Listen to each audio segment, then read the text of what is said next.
Hi, folks. Let me roll it here. Let me bring my friend Joe on. Hi, Joe. Hey, Larry. Hello, everybody. You know, there's a lot of people that call me during the week.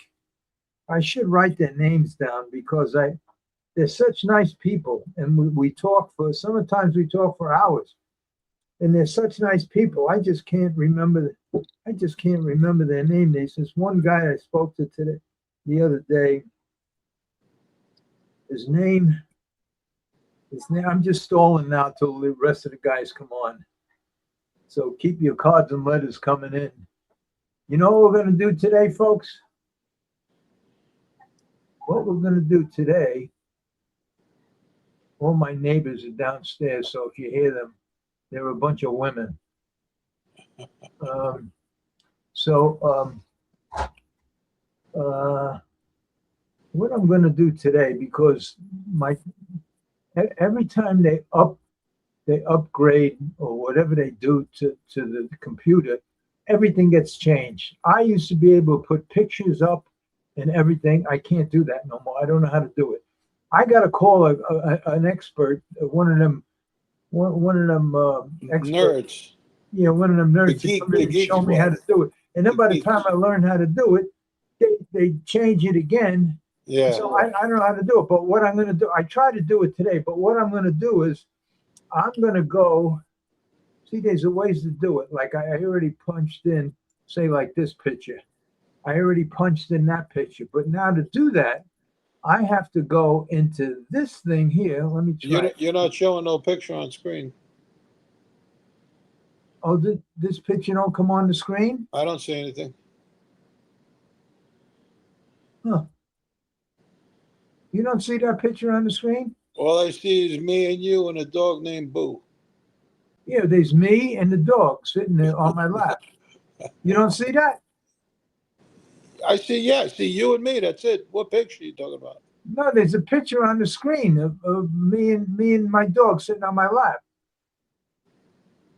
You don't see that? No. Oh boy. All right. So I guess my plan ain't Does gonna anybody else see it? Maybe, my eyes are not great, and you're pretty dark over there tonight. Yeah, I don't even know how the hell to get out of this. How come you're so dark, Larry? That's because I look like I'm dying. So I'm Okay, that's better. all right I still don't see nothing else up on. All right, let me see this. You don't see this picture up there? Where? I mean, like another picture, like next to me, or? Yeah. You don't No. see another picture. You don't I see see stuff on the wall. I see the horse on the sofa. No. Okay. No, I don't see. There's no other pictures up. Wow. So I can't even do it that way. So my plan is all screwed up because I was going to just go. I was just going to go for the. Let's see. Add to the stage. I guess it don't work. All right. Okay, another plan got screwed up. I don't even know how to fix this. I don't know. What I wanted to do was I wanted to, let's see. Do you see There this? we go. Yeah, I see that now. All right, so you see that. So how the hell do I Jimmy Christie. Yeah, how do I get this picture? How do I get this picture over here? How the hell do I do that? Let's see. Remove from studio, edit name. No, I don't know. So my plan was to go through all my pictures and reminisce. How the hell do I get the picture off the? Oh, it's not up no more. Hi, Ron. Hey Larry, how you doing? Hey, I'm doing Ronnie. all right. Hey Joe, how you doing tonight? Good. I'm glad you come on. Yeah, good. Thanks for having me. I'm trying to Thanks figure for out. having you. They redid my computer, and now I don't know how to work nothing. I don't even know how to get this picture off. Well, you I, don't need it no more. We got Ronnie here. all right, we got Ronnie. All right. He's going to tell some Woodbury trucking stories. Well, so No. the only one I was able to get over there was this one. Now I was going to go through. I must have 2,000 pictures in every phase of my life. Different people that I was with and years ago, naturally before cell phones, nobody took pictures. But had they had cell phones 50, 60, 70 years ago, I'd have some very interesting pictures. But I'm I sure you still have would. I still have some decent pictures, and like every picture has a gigantic story behind it, including this one right here. Now, Jimmy Christie is the fellow who calls me all the time, Jimmy Cagnina, and he's the one that sent me this card that I keep right here. And the card reads, "Recovery is a process. It takes time. It takes patience. It takes everything you've got." He sent me this card. Um, and you've got a lot: a kind heart, an amazing spirit of and people who really care about you. Really nice card. And he wrote me a personal letter inside. And but this story is this story here, just this one picture here, the story about this kid and what we did, because I took over the whole supper club. It was the only cabaret left in Manhattan, 47th Street and Broadway. And this story here could be a movie in itself. And I must have 1,000 pictures, and would each one of these pictures would tell a story. And that's what I was going to do tonight. But now I have to hire one of these computer geeks and tell them come over here and reprogram this whole thing, because for the last 2 weeks we did.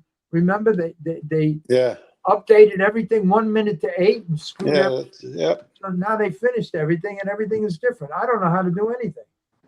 So anyway, we'll just we'll just we'll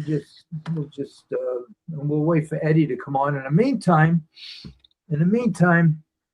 everybody thought I was nuts, even John Campbell.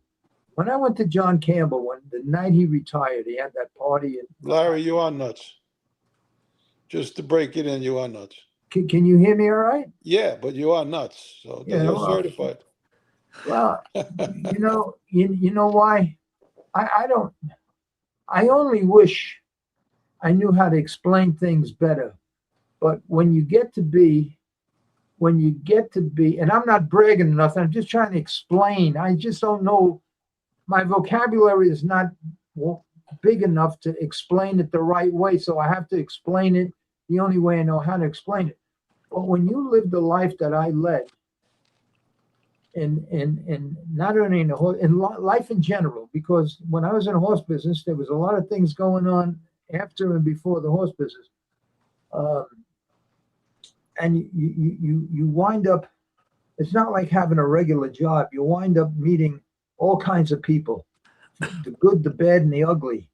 And after, probably when you're about 50, 60 years old, if you really pay attention, you could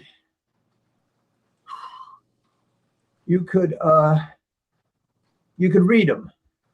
And it took me a long time before I could really read people, because to me everybody was, a nice guy. And if you shook your hand, it was. But that's not the way it is. That's a gift. I got that too. And Ronnie got it. Yeah, and you become not a vicious prick, but you become very, very weary, and it's Cautious. so hard You're cautious. Yeah, so hard to trust people, and so hard to, and I don't know how to explain it, but you wind up, you don't get how I am now by working in a post office your whole life. You get how I am now by being out there in the real world, in the street, having meetings with priests, with senators, with congressmen, with former presidents, With with mobsters. mobsters, with bad people and really, really good people. And that's why when I go into the hospital, I always ask to go to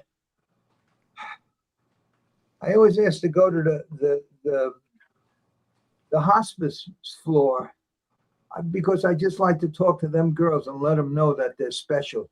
They're really, really special. They And they're are. the only people that I can talk to, and you hear, you know it's genuine. You don't have to try to read between the lines. You know it's genuine. They're good, solid people that really care. And I sit there for maybe an hour after, and just let them know that they're special, special people, and they that never have a good day, but yet they come in every single day and smile through the whole day, dealing with terminally ill people, and it's unbelievable. It's just unbelievable. Now today I saw a different side of the cancer people. I saw the heart people. I saw the people that were suffering from heart attacks and all kinds of heart trouble and everything else. And it's so sad. And my only advice is for people who don't have to go to the hospital, just don't go. Don't go. It's so sad, and it's so, everybody says, just stay tough, hang tough, do this, do that. Easier said than done. Yeah, it's so tough. I don't believe, and I'm not bragging, but I don't believe there's anybody that could have went through 8 months of what I went through when that tumor hit the nerve. It was unbelievable. It got me to the point where every day at 4:30 I'd have to go into Newark and just buy whatever was there, and I'd buy it for a week or 2 weeks because I already ran out of the pills the hospital gave me because I was taking 2 and 3 and 4 of them at a time just to try to relieve the pain. And when you go there, you ask the guy, you say, look, just let me know if this is the real stuff. If it's fentanyl in it, please give it to somebody else. Knowing that they're going to lie to me anyway, it's like a waste, but you didn't care. You just couldn't wait to get them. $30 a fucking pill. You pop them down your throat and you get 3-4 hours of relief. And then you're right back to Newark again until 3-4 days go by, and then you can go back into the hospital. It's thank God that surgeon said to me, before I put you in hospice, let me try the radiation, and thank God that worked. So today, my whatever I have is nonsense. It's just nonsense. It's like a bad toothache. It's nonsense. It's not enough to kill yourself. It's just enough to get you to say, I'm just tired. I'm tired of the battle, even though it's a battle against nothing. It's like sitting there and having a million ants at your feet, and you got to keep killing them, otherwise they'll come up your leg. It's just a nonsense. It's a nuisance, and I'm tired. I had enough, and I don't mean to complain, but it's easy to say, but I'm just tired. Could be, you know why? Because I'm not used to living like this. I'm used to going to the Concord until 4 a.m, coming home, sleeping for an hour, go right back to the barn, doing everything I had to do, and deal with Shylocks, bookmakers, mobsters, bankers, legitimate people. I had 7 really good owners, that wealthy guys. I had Larry Kadish, who he says, look, if you're having a problem, whatever it is, I'll straighten it all out. You come with me in the real estate business. I had all of them opportunities, but I couldn't. What am I going to ask him for? 800,000? But he probably would have given it to me, because after it was all over, I asked him for 300,000, and he would have given it to me had he not retired, and he was in Europe at the time. And you asked him for 3 million. What 300,000? Oh no, I mean 3 million. Yeah, when I was doing that thing with with the Joe Robbie Stadium. Yeah, 300 million I asked him for. No, 300. And I had tremendous opportunities, but so many things stopped me. It wasn't only my ego that, oh God, I had 7 homes and I had a girl in each house and a car in each garage and a full wardrobe. But it wasn't none of that, because I knew that was going to come and go and everything else. Just like I come up with this saying 40 years ago. I thought I was good looking because I had girls all around me until you run out of money. And then reality sets in. It wasn't your looks. You are money. good looking too, Larry. Well, anyway. So I've seen anyway, pictures. oh, did anybody come on yet? No, nobody come on yet. So, anyway, that's it. I had a whole, I just thought of it too before. I'll just put up the pictures, but you can't see none of the pictures. What a shame. See, you can't see that picture, right? No. Yeah, Can you see anything, Ron? we see it. What do you see, that Ron? picture? See a guy in a winner's circle How come you can't see it, Joe? with I a don't big see H. anything. You don't see that? Nope. That's Eddie Heisel, Danny Manrique, a girl, her name is Martha, and a couple of, there's one or two heavyweights behind them. But I don't know why I don't see it. I don't know, but as soon as Eddie or somebody else comes on, we'll see if they could see it. Because if they could see it, I could put other pictures up. See, like this picture, there's like every picture I have up there, there's a story that was asked of me. And this picture from 1969 is a story of how I met Kabert, the guy I wound up all the money to. And it was because when I left, when I applied for stalls at Freehold, I was shocked that I got them. But I called up my friend, and I told him, I said, Charlie, I says, I'm shipping into Freehold. I'm going to have 2 or 3 horses in that can't lose. I've been 4 or 5 years busted out, eating pigeons and bran mashes and everything else. And they weren't even races for these horses. And I got them ready. I got them right. I says, get as much money as you can get. I don't care if it's 10,000, 5,000. Get as much as you can get and bet it on the horse that I have in, whichever one. It's either going to be Pocketbook Bill or Shiloh or one other one. And I think this was the first one, Pocketbook Bill. And I win the race. He bet on him. And when I went to the grandstands to collect, he introduced me. He gave me the money. There was maybe, I don't know, 20, 30,000 between the gimmicks and everything else. And I says, how'd you get this money? He says, well, I'm going to introduce you to the people I borrowed it from. I borrowed it from a Shylock here in Newark. And so he introduced me to Kabert and Little Sammy. That's how I met them. And I didn't know who he was and what he did and everything. All I knew was that was an out, that if I ever needed money, I can go to him, and we become a little friendly. He says he takes action, he takes this, and that's how I really got involved with him because of this one race. And then the next 3 races I win, I have their pictures here someplace. I'll find them as we go. And the next 2 or 3 horses I had in, I win 3, 4 in a row, and we win a lot of money. And that's when everything started to happen. That was not good. Anyway, you called Eddie. You said Eddie was coming? I spoke to Eddie about 7 o'clock. When did I speak to you, Ron? Around 7? Before that. About 6:30 maybe. And I told him to try to come on. All right. Well, he says he would try. Well, first of all, Eddie is almost my age. Eddie has some major health problems that he handles a whole lot better than me. He said he felt all right, though, today. Yeah, well, he gets up early in the morning. He works hard. He's juggling a family. He's juggling a stable. He's juggling his health. He's an unbelievable guy who, in fact, there's a picture that I'm going to find somewhere along the line where there was a period of time where he either worked for me or I know he lived with me for a while. And there was a picture in a winner's circle with Ralph Gigante. Yeah, I seen that one.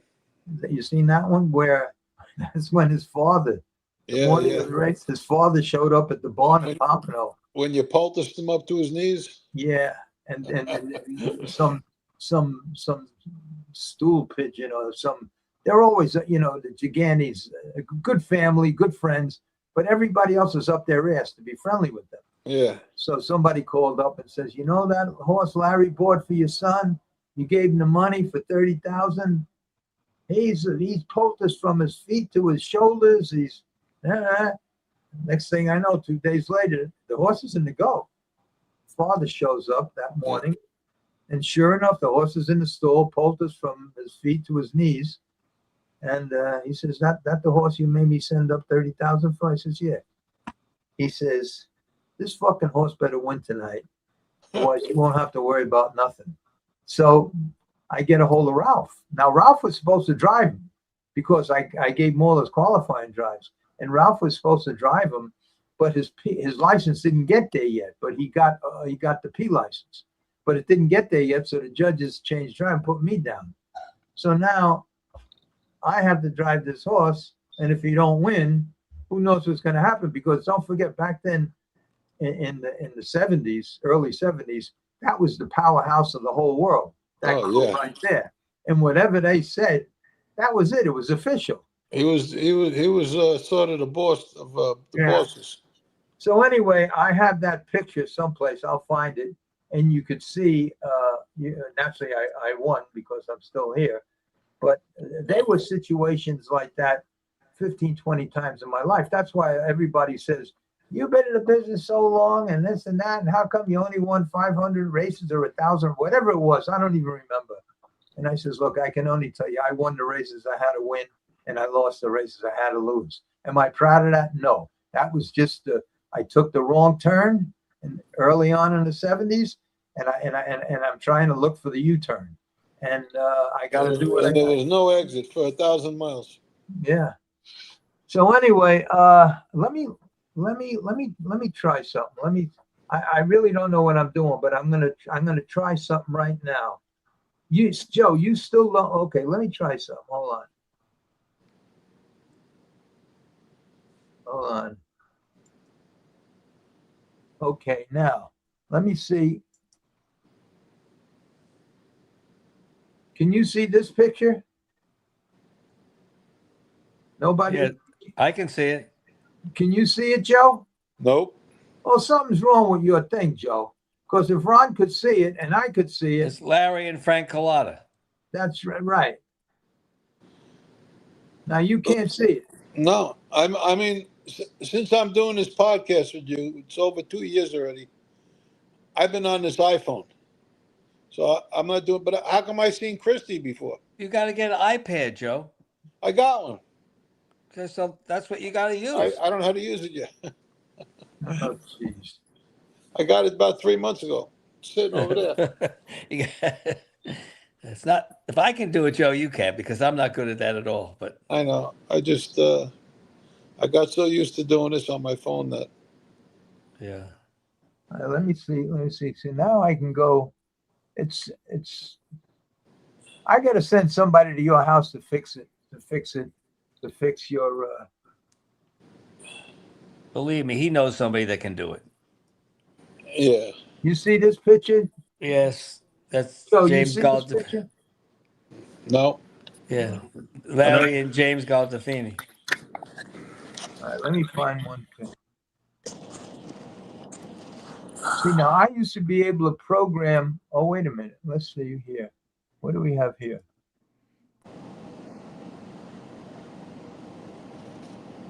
Okay. That's the same one you put up before. Okay, that's the same picture. So now I don't understand why I don't see it. Because I don't understand it neither. All right, now here's the other. I think this is the other one. Let's see. That's Pocketbook Bill. Okay, that's the same one. So let me go.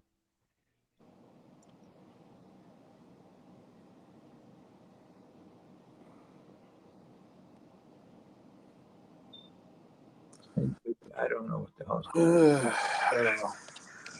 I don't know.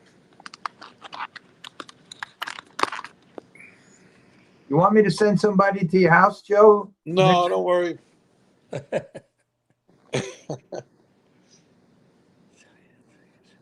me. Yeah, send Tom over. Tom? Yeah, send Tom. What Tom. a mess this Tuesday was. God, I was up at 5 o'clock ready to go to ready to go to Monticello. It was raining like hell. Tom calls up and says, I think we should cancel. I says, me too. And the week before, he couldn't make it. He got a rush order from some major customer and he had to do a video. So that was the day when I set everything up, the qualifying race and everything, and it went beautiful, except we didn't film it. So now, this coming Tuesday, we're going to go up there again. And this is the last, this is it. I ain't doing no more. It's useless to do anymore because I did 4 tests already and every test come back perfect. And I'm just going to have to explain because the area we're getting into, it's a mishmash. Nobody really knows. Everybody gets saying, well, you know, the brain is 3/4 of an inch from the top of the skull, and there's hair, and there's this, and there's that, and there's no way that 86 gallons of blood can be cooled off by 18% of it going through the brain, and they give you all of that bullshit.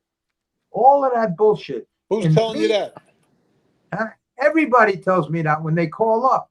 They call me up. A lot of people call me up during the day, and they tell me, they say, how does this work? And then when I tell them, they all challenge me because the people that are calling asking me about this know a little bit about the stuff. So they know what they're talking about. And I tell them, I says, are you aware? I said, it sounds like you know what the hell you're talking about. So we can talk about this for hours. But let me just tell you this. Are you aware that a horse has a natural way of cooling off? And he says, of course. I says, what is that? He says, sweating. I says, there's one more. He says, well, what is it? I says, you don't know? He says, no. I says, there's a canal, the nasal canal. Right. When the horse breathes in, there's a nasal canal here that fills up with the outside air. Right. And that goes right into there, and that's supposed to cool the brain.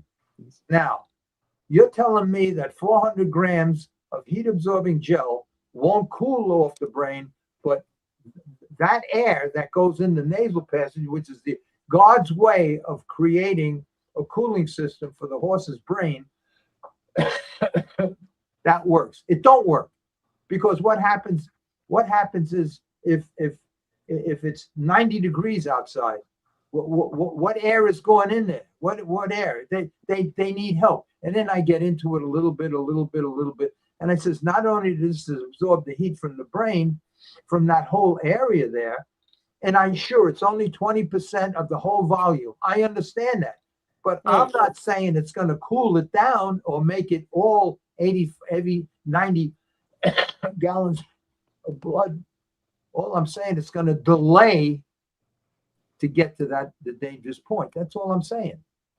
So anyway, by the time I get done talking with them, they understand it. The problem I have is that I don't explain it right. And I got to talk for 2 hours to get a point across. And that's why I'm putting all of this on a website, because and half the time when I explain it, I forget a lot of things. But every test so far turned out perfect. Right. But now I asked Eddie the other day if HISA, last time I spoke with the people from HISA, they said that they were going to start Recommending certain things. recommended things like this. And what I hope they don't do is well, even if they do, what I'm going to do is, rather than me try to explain it, it's like me going into a court of law and defending myself. I'll screw it all up because I don't know what I'm doing. Same thing here. I know what I want to say, but when you need a vocabulary of 10,000 words to explain a situation that could involve millions and millions of dollars and horses and everything else, you better explain it right. You can't come on with these, thems, and those, and that's the problem I have. So I'm going to put it all. I have it all written out, and I have the website already. I just have to get Tom to get these pages and put it on the website. But I'm not done with them yet because we're still doing the videos that we took with all the charts and everything. These videos that we took, they're going second by second from the time we start at the barn till the time he finishes a mile. Second by second, how the temperatures went up every second. And then at the end, it gives us the two temperatures, one under the skull cap or under the cool heat absorbing gel cap, and one outside the heat absorbing gel, and also the rectal and core temperature of the horse. And there's a 10 Fahrenheit difference between the two of them. Now, that should be enough to slow it down for 15, 20 minutes after the race, so they never reach the 105 or 106 temperature. So far, every horse we did, the highest they ever got was 104. That was the highest they ever got. So I'm going to put everything down, and after I do that this Tuesday, me and you, Joe, we're going to have a private conversation on the phone, on the TV like this. Well, I'll be there next weekend. Oh, okay. I'll be there a week from Saturday. We're going to decide what the next step is, because there's no more next steps for me. Right. I did as much as I could possibly do. The next step is the big step. Either we're going to do it and how we're going to do it, or we're just going to drop the whole thing. Now, don't get me wrong. I have no problem dropping. I must have 15, 20,000 invested in this thing in the last 2 years. That's not a problem, because it wasn't 15, 20,000 in one shot. It was 200 there, 200 here, 500 there. It was help from friends that paid for the patent, and so it wasn't only my money; it was everybody's money. But we went as far as we can go. That even if there's a big step, the next step is a big step. The next step is fine tuning, which I'm doing right now. Because every time I go up there, I change the whole thing around. I change it because. Were you able to vacuum seal it like you wanted? No, because when I did vacuum seal it. But then what happens is when I take it off the horse, it's like a solid brick ready to explode, because you have to leave a little bit of room in there for expansion for when it absorbs the heat. Right. So I can't, and because I bought two different kind of sealers, and neither one worked well. So that was, a waste of time. But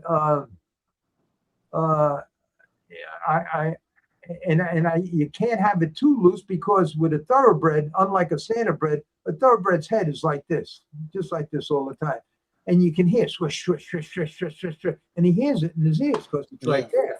Yeah. So I had to correct that problem. There's a lot of, that's why I'm doing 4 or 5 of these tests, to make sure that some thoroughbred trainer who thinks he's a hot shot is going to come up to me, because by the time that happens, I will have everything covered, and they're going to have to prove to me that this don't work. And the only way they can prove it to me is let a horse go down with heat exhaustion. That's the only way they're going to be able to prove it to me, or they're going to basically have to take my word. Just like, what's amazing? I'll tell you what's amazing. I remember 40 years ago, 50 years ago, they came up with magnets and bell boots for horses with bad feet. Now, I really like that, because in my mind, every horse, I don't care who it is, has a problem with their feet. Yeah. Some minor, some very, very not minor. But everyone has it. And when I bought this pair, and I forget, I just thought of the kid's name who was selling them. He come from a wealthy family, and he was trying to train. He wasn't very good at it, but he started buying this stuff. And the magnets he was using, and I bought every belt boot that was out there that had magnets in it. And the difference between the magnets and the bell boots that were made in Germany. That's what I was going to say. You had to get the German ones. It was unbelievable. They worked unbelievable. Mm-hmm. Where the ones that were made in the United States, they didn't work at all. They did nothing. Mm-hmm. But yet, the harness shop, they couldn't keep enough of them in, and they didn't work. The only ones that worked were the ones that this kid was selling from Germany. Yep. But the horsemen, they all bought it. They didn't. What do they know? They didn't know. and they just say, well, how's it working? Oh, well, it's working good. And then the poor trainer, how's he supposed to know? He don't know. And if he look, yeah, anyway, so that's what I'm looking forward. I'm looking forward to not losing my temper with some of these thoroughbred trainers that are going to come with these questions. I can handle standardbred trainers all day long. They don't like even Billy O'Donnell, Michael LaChance. They come on and they seen the things that I did from the 60s. They seen what I did and how I did it and everything else. And they don't say Larry's a great horse, just got these bad horses, got them all to the races and everything. Well, that was my thing. I just love to do it. And I stayed at the barn. You can't do that with a thoroughbred.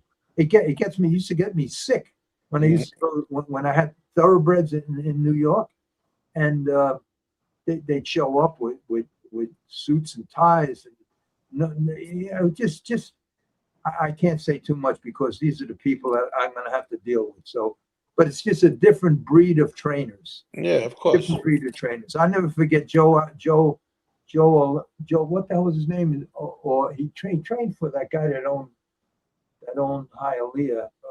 Orsino, I think his name was. His owner brought him a little pony with a little jar cart. And they were across the way from my barn at Hialeah, and he couldn't figure. They were out there for hours trying to figure out how to put the harness on and hook up the jar cart. So finally, I had to walk across, to the next barn, and says, "Joe, you want me to hook it up?"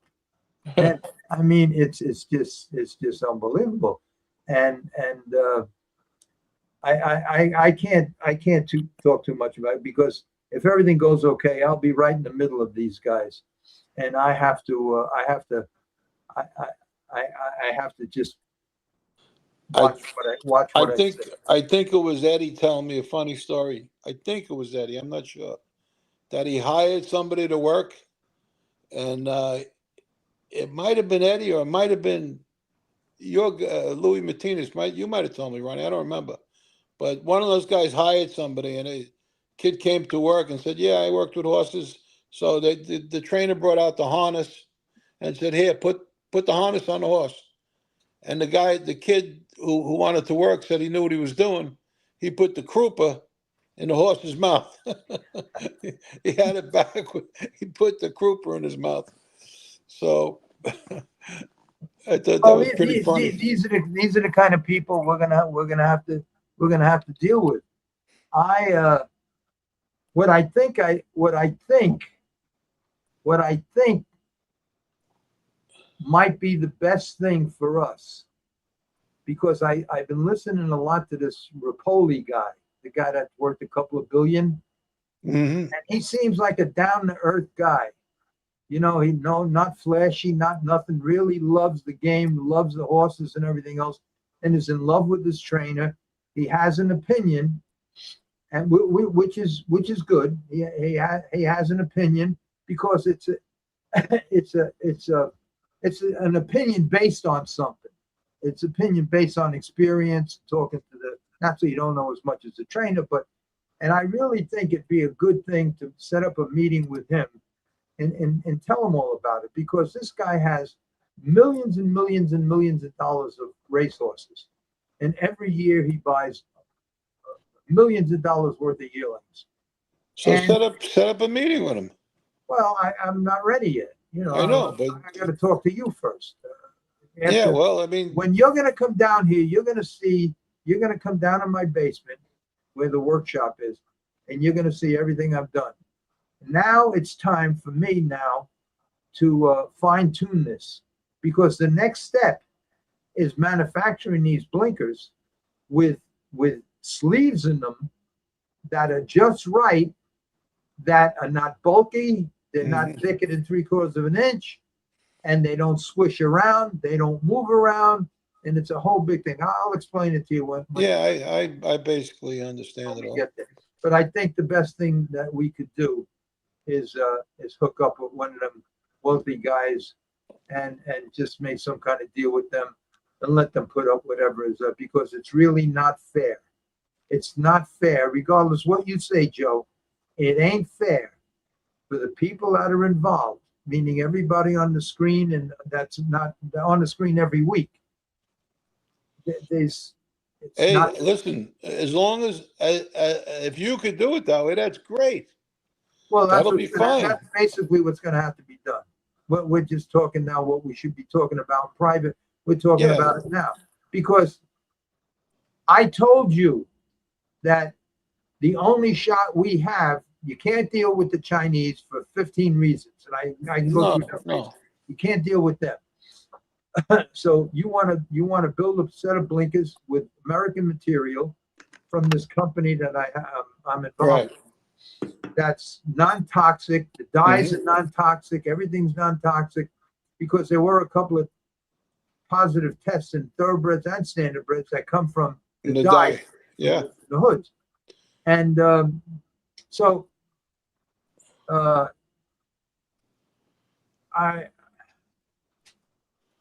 We'll discuss all of this when I come down. Yeah. It's How long are you going to stay? One day, right? I'm going to spend the day with you. Yeah, because every day I got to go see my grandkids. I go to the wedding, and I'm going to see you. So. Okay. I'm trying to get rid of. Let's see that. Okay. He's at Wish. All right, so that's what we're going to do. But the tests really work. And I think Tom should get this video out. That's a big plus. But you got to understand, Tom. No, I understand. I'm not rushing him. I'm just saying that's important. Tom, I know that, and he knows that, and he feels terrible. But in the meantime, him and his brother are partners in a major business where they check the skin. I know he has an important job. Yeah, very important. And he's very busy. And for him to take a day off to come, and now so he comes and takes the day off, and then he's a perfectionist. When he does these things, he's going to go second by second. We have a million seconds that we got to go through, and I have to help him, because there's a lot of stuff we did with Eddie that I'm not going to use. I'm not going to use that. They put the wrong bridle on the horse. I'm throwing all that stuff out. He don't know what to throw out, so I have to sit with him. Right, of course. So I have to sit with him, but for him to come over here, he has to take a day off. For him to take a day off, it may mean $5,000. I don't know, but I don't ask him, and I'm just grateful. But he knows. He felt terrible last week when I set this whole thing up for the qualifiers and everything else. I paid the groom, I paid the drivers, I paid the trainers, I paid everybody to come. And then he calls me, he says, Larry, I have a rush order. It's worth a lot of money with a major client, and I have to have it done by Saturday. I can't. There's no way I can. I told him, don't worry about it. Just don't worry about it. I drove up to Monticello. I paid everybody. It says it's a freebie. I don't need it. And the only thing is, what I'd like to do, I changed the gel around a little bit. I'd like to see, and it worked out perfect. So I didn't waste the whole day, but right. All right. Well, that happens. I need Tom here to fix this. This is an abortion. This thing here. I don't even know how we're still on here. I don't even know how to get off. Larry, you still want that picture of Freehold up there? Oh no, I got to take it off. How the hell do I? Let's see. I'm gonna take it off. Is that picture blocking you, Ron? No, but but Larry, you and I are the size of the postage stamps on the right side of the screen. Left side of the screen. We're gonna. All right, because I see you guys all the same size, me, you, and him. And now it's normal now. All right. Okay. All right. Let's see what else. What else? Eddie, Ron, have you seen your horse yet? No, I'm going Friday. You want Friday? Yeah, I haven't seen him yet. Eddie got him 3 weeks. It's going to be 3 weeks on Friday, and I'm going to meet him at the barn on Friday morning. Wow, Um, 3 weeks already? It's going to be 3 weeks this Friday. Yeah. Man, that's one thing I couldn't handle with the thoroughbreds. Uh, How do you race once a month if you're lucky? yeah. Well, in the thoroughbreds, they don't let you race for 20 days if you claim a horse anyway. You can't even put him in if That you was want. one good thing about the harness horses, man. Yeah. We could get back in 4 days if they needed a horse. Yeah. Yeah, but I'm gonna see Eddie today. He called. He went to have um, uh, his shots and see the doctor and everything. Right. And he said he's feeling better, which I'm very happy for. That his levels are better and that Yeah. he's in a great spirit, a great That's mood. why. That's why I thought he'd be on tonight because he Yeah. Well, sounded he good. said he was tired. So, but Oh, for a guy like him, he's in such a good spirit and everything like that. You have to give him a lot of credit. You know that he can keep doing it. But Eddie has a good attitude. yeah, but he's a complete gentleman. He calls me all the time. He lets me know every aspect of everything. You don't have to ask him one question because he covers all the bases and he's just a real not only a nice guy but he's a gentleman in every way, shape, or form. And I'm lucky that I've hooked up with him, and I'm looking forward to go forward with him. So. Um, He's a really good guy. I know him a long time. Yeah, and he is. So, See, like I said, so he has a little leeway. He can, if he sees another horse he likes, he's going to get it. But he's not in a rush. He's not, he's not that type of person that's just going to go and get anything just for the sake of it. You know what I Right, mean? right. And he's picking and choosing, and I have complete faith in him because not only do I have faith in him, but I really don't know anything about the thoroughbreds. You know? Yeah, me do you neither. guys see anything on the screen now? Yeah, just you and Joe. Okay, good, because I'm going through some pictures here, and I'm trying to get to the pictures that we can talk about. Hmm. You see this picture here? Now this picture here, if I was to get a hold of and I got to get a hold of Mark Wahlberg because his partner is a black guy, and they've been looking to do something with Nicky Bonds. Now I have part of my life was with Nicky Bonds and that whole crew. In fact, this guy Leon Batts, the Leon youngest Batts. guy, he was on my program. He was the Yeah, he was a nice guy. He was a very nice guy. Yeah, he was the first one out of jail. Yeah, he changed And, too. He changed for the better. Yeah, He and had well-educated kids and everything. so I got a phone call the other day. Oh, you know what else I wanted to tell you? What I wanted to say? Let me get rid of this picture. How do I get rid of the picture? Oh, remember Leon when just looks like he saw a ghost. remember when I said to John Campbell, you want to fill the grandstands? Let The kids. advertise, let the kids. They're doing that, and I'm going to show you. I should have asked O'Donnell how's it working out. I have it right here. I'm going to show it to you. Yeah, you probably can't see it. Not so you can't see it, because I want you to see it. You can't see it, but anyway, it says.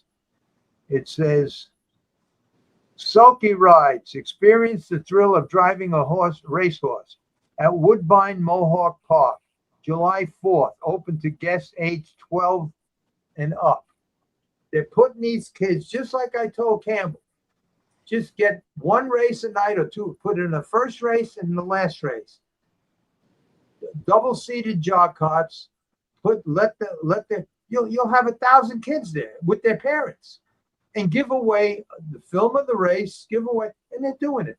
Well, I don't understand why I guarantee even in Monticello, which is 100 miles away from civilization. If they did this, you'd see kids in this area here making their parents drive up there and putting their name in the ring to do this. I really believe that's the only thing that would work. Just get the young kids involved, put them in the sulky. The winner gets a winner circle picture. Everybody that's in the race gets a film of the race, and they all get some kind of bullshit little prize, a trophy or something. Yeah. They'll be up there every week. They'll bring their friends and everybody up there. It'll be like a whole new.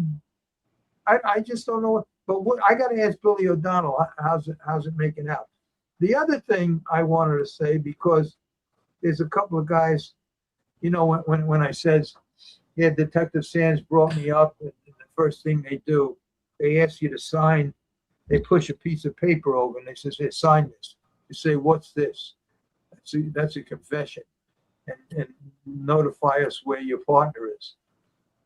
And I says, "Well, I'm not signing it." And then all of a sudden, this drawer opens, and out comes the pliers, and out comes a knife, and out comes a scissor, and out comes this, and out comes that, and they just beat the shit out of you. Now, and people says, "Well, why didn't you ask for a lawyer?" I says, "What do you?" There was none of that back then. So what I did was I wish. See, I was going to put all of this on the screen, but I don't know how to do it. But there's a picture here. There's a picture here, right here.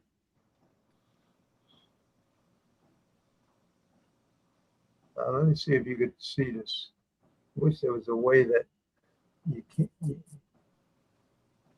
can't. Yeah, hold it right there.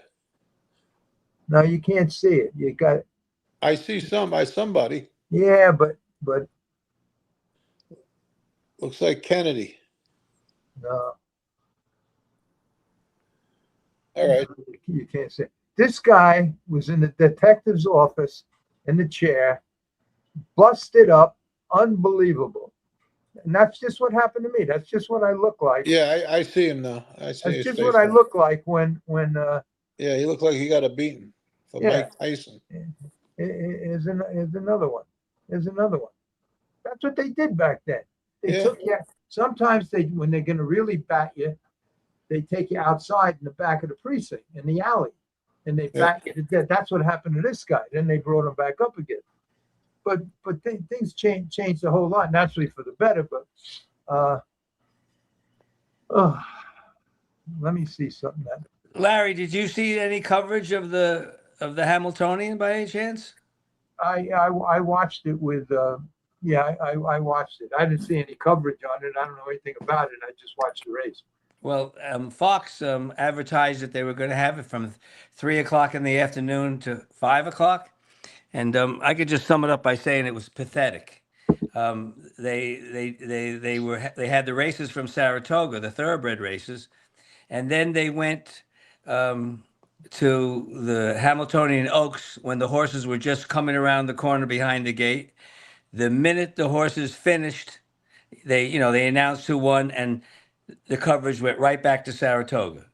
They said during some of the commercials that they were going to go back for some commentary, but they didn't really.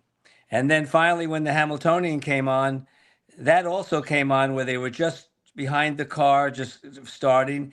And then they had that close race between Apex and Big Ranger, and they never even told you who won. They went right back to the races at Saratoga, and then the announcer said, "Oh, by the way, Apex won." That was it. No after race talking, no interviews, no nothing. And then I was watching that, so I said, well, the only thing left is they're going to have the Whitney on. And then when the Whitney came on, they switched to golf. So Fox News was absolutely terrible as far as covering any kind of horse racing, as far as I was concerned. But they just said, like, oh, by the way, Apex won that photo. Yeah, like by the way, yeah. Yeah, but there was no coverage. They didn't talk to anybody. I heard Hoosier Park got the Hamiltonian. Hoosier Park got the Hamiltonian, and I read an article today of that Jeff Gural did have the contract for it. He could have extended the contract for 2 more years and had it next year and the year after, but he didn't want to sign the contract for it because he was afraid if he didn't get, funding from the state of New Jersey for gambling for a casino, that he wouldn't be able to put it on. To me, that doesn't make any sense. If you if you don't if you don't get it, you don't put it on to begin with. If you Right. don't get the funding, you're not going to be in business anyway. So what's the difference? Yeah, And that's BS. and John Campbell, the head of the Hamiltonian Society, he happened to say, he didn't say he wasn't knocking Jeff Gural in any way. I'm not going to say he did that, but he said all he had to do was renew the contract, and we wouldn't been going through this Yeah, now. yeah, And he's trying to get funding from the state of New Jersey. He says the new governor is a friend of his. I don't know how much friends you can have in, as far as in politics that really stick up for you, but it wasn't on the referendum this year, but it's going to be on next year, because he said that's good because next year there's really nothing on there. And so that he needs that to get on. But he also needed to be able to advertise the fact that the Meadowlands was putting on the Hamiltonian, the premier race in harness racing. And now he can't tell them that because he doesn't have it. right. So, I mean, he was trying to be a little bit too goody two shoes by not signing that contract for 2 more years. He said he was 95% sure. Well, I can tell you in my life, 95% sure is good enough for me. Pretty You know good. Yeah, you ain't kidding. Right? He said, I was 95% sure, but not 100% sure. So you're not 100% sure. So you don't get it. You say, hey, I was wrong. That was it. But now look what happens. Now it's gone for at least 2 years. Now it's 0%. Yeah, but the governor may not have any incentive to get him that casino, get him the funding for the casino, because he doesn't have the premier race in horse racing. That Right, was the one thing he exactly. could advertise. That was the one thing in his favor. That was the one positive thing he had. Yeah, that he should have said, listen, we put on and this year, from what I heard, and I did see the races, all the races afterwards, they had it was a beautiful day, a great day. And they said it was one of the best days in harness racing for a long, long time. They had a great handle. They had a really good racing, and they had the and like I said, they had the Hamiltonian, And it and was they an had one of the exciting best. finish. It was a very exciting finish. Yeah, it was an exciting finish. But at the risk of repeating myself, can you imagine these 2 horses go under the wire? There's no way you could tell who it was, and they switched right back to thoroughbred racing for a good, I would say it was 10 minutes before the announcer just said, oh, by the way, Apex won that photo. Wow. Fox News is ashamed of themselves. I mean, they have no, I don't know whose fault it is, but they have, sports news has really no care and consideration for harness racing as No, far as not at I'm all. concerned. Not They at really all. does. It's not, it's like, a lot of people, younger people, they don't even know what harness racing is. No idea.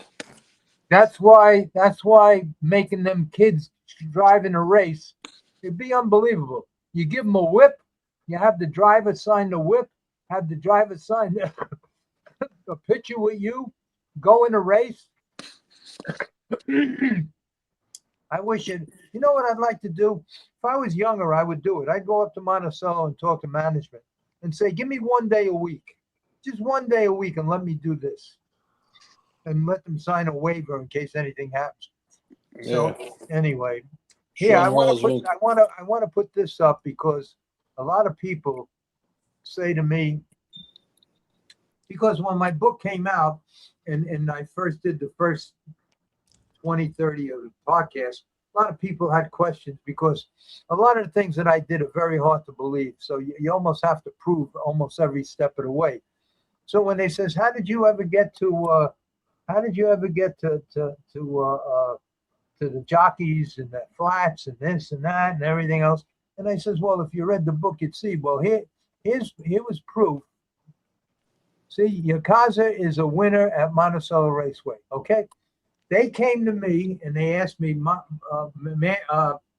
whatchamacallit did? Oh God, Dubin? No, not Dubin. Dubin. When I was up there with Slusky was protecting me, Dubin was the president.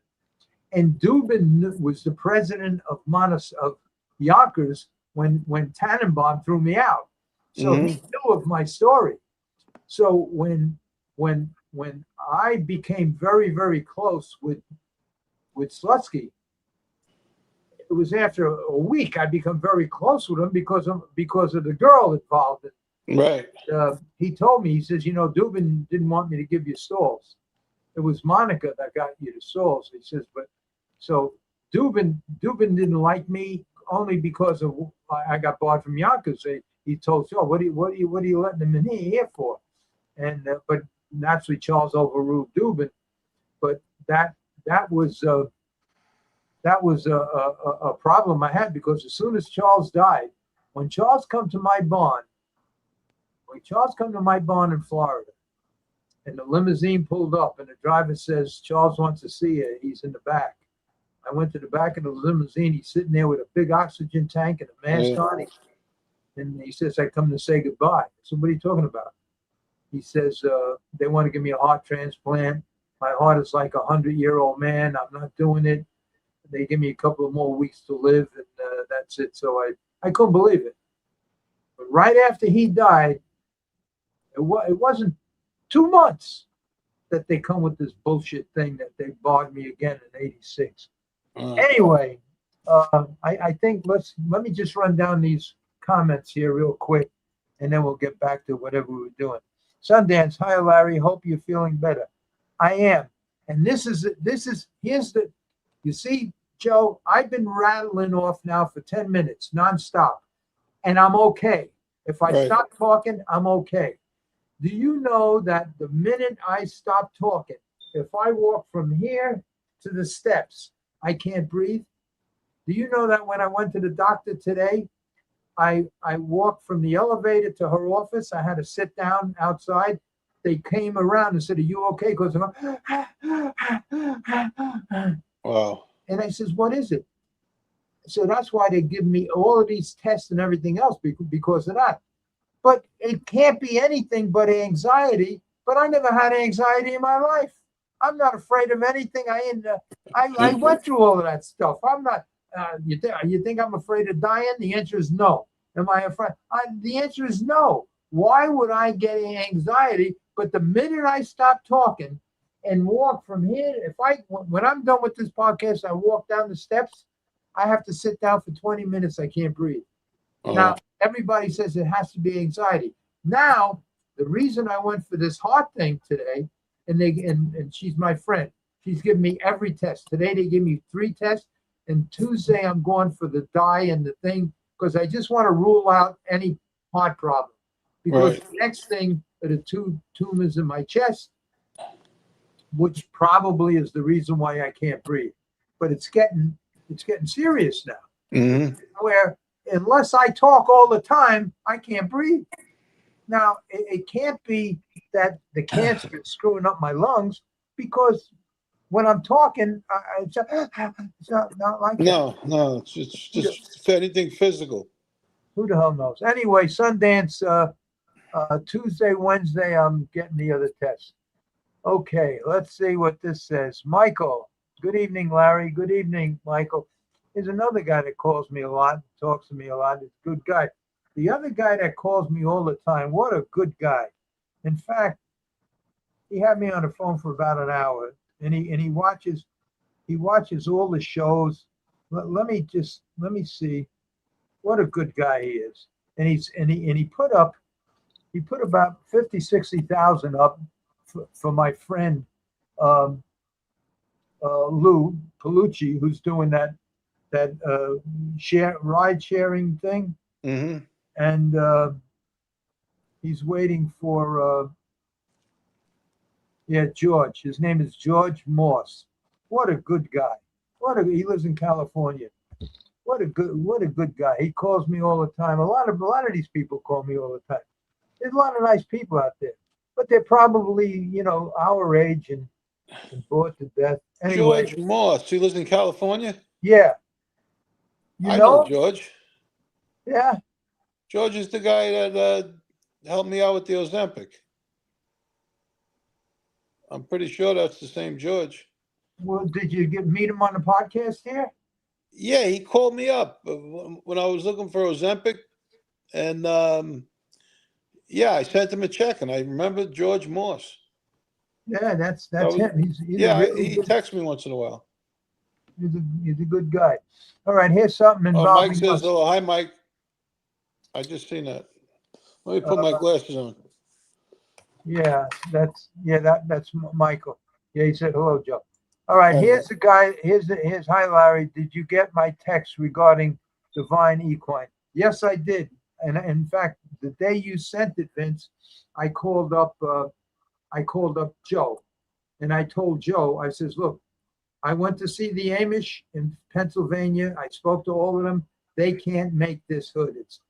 They can't they don't have the machinery, and they can't do it. But they pointed me, and I said, well, investigate it, because I investigated the whole United States. I couldn't find anybody. The three that make the blinkers here, they won't make a custom blinker. So forget about them. And it takes it. So Vince here sent me a text, which I called Joe about, you, Joe, and he says, forget about them. I ordered a set of colors. I think it was colors. Harness bags. Harness bags. It took 6 months to get them. So I called you up, Joe, and I said, Joe, forget about it. So in Yeah, the meantime, I called them too. they never called you back. Never They called never called me me back. back. I was very nice to them. Which means this, Joe. So just keep this in mind. When we do meet, there's no sense in looking for anybody in the States to make this. We either do it ourselves or it ain't going to get done. It's plain and simple. Either deal with the Chinese or do it ourselves. Too much money to do it ourselves. For the people that are involved, we're too old. We're too, and it's not fair. It's not fair to some that can afford to do it, and the other can't afford it. It's not fair, and we're not going to do it that way. Well, We're listen, none of we're either going to sell it or get somebody that's like this guy I mentioned, or we're just going to drop it, and that's it. Because right is right, wrong is wrong, and no, I agree with you 100%. It's just that we do need an investor because we can't do it on our own. yeah. But Joe, what I'm saying, Joe, is that we're gonna try to do that. So the Yeah. next bunch of weeks, we're gonna try to do that. We're gonna talk Right. about meet who's it. But if it don't work, it's over. It ended.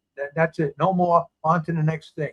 I'll try to promote my movie, or I got to pay attention to that, because that could you know help a little bit. Okay, let's see. So forget about Divine Equine. Forget about that. Okay, Vincent. I see it. Okay. Okay, Steve Wing. It's on the screen. I see a picture. Oh yeah, see, he saw the picture with that's Eddie Heisel, right? That whole story, that picture, that winner circle picture with Eddie Heisel and Danny Manrique, that's a movie in itself. Just that picture, I could make the story that's behind that is would be an unbelievable movie. In fact, every chapter in that book could be an unbelievable movie, and all it's doing is sitting there doing nothing. It's amazing. I'm the only one that I don't see it. Well, you got to get somebody to do your thing there. That Larry, I've been on this phone with you since over 2 years now, and I've got every picture. Everything you put up there, I got. Sheldon Glass asks, "Hey Joe, does it upset you as a trainer that a race you were in was fixed?" Hey, Joe, does it upset you as a trainer that a race you were in was fixed? Well, I knew it went on, but I was never involved in it. But you got to take the good with the bad. You get a guy like well, let's not mention no names, but you get a guy that's a great driver, a legend, and he sort of says you're in a little tough tonight. I'm smart enough to get the message, but as far as being involved in it, no, I never did that.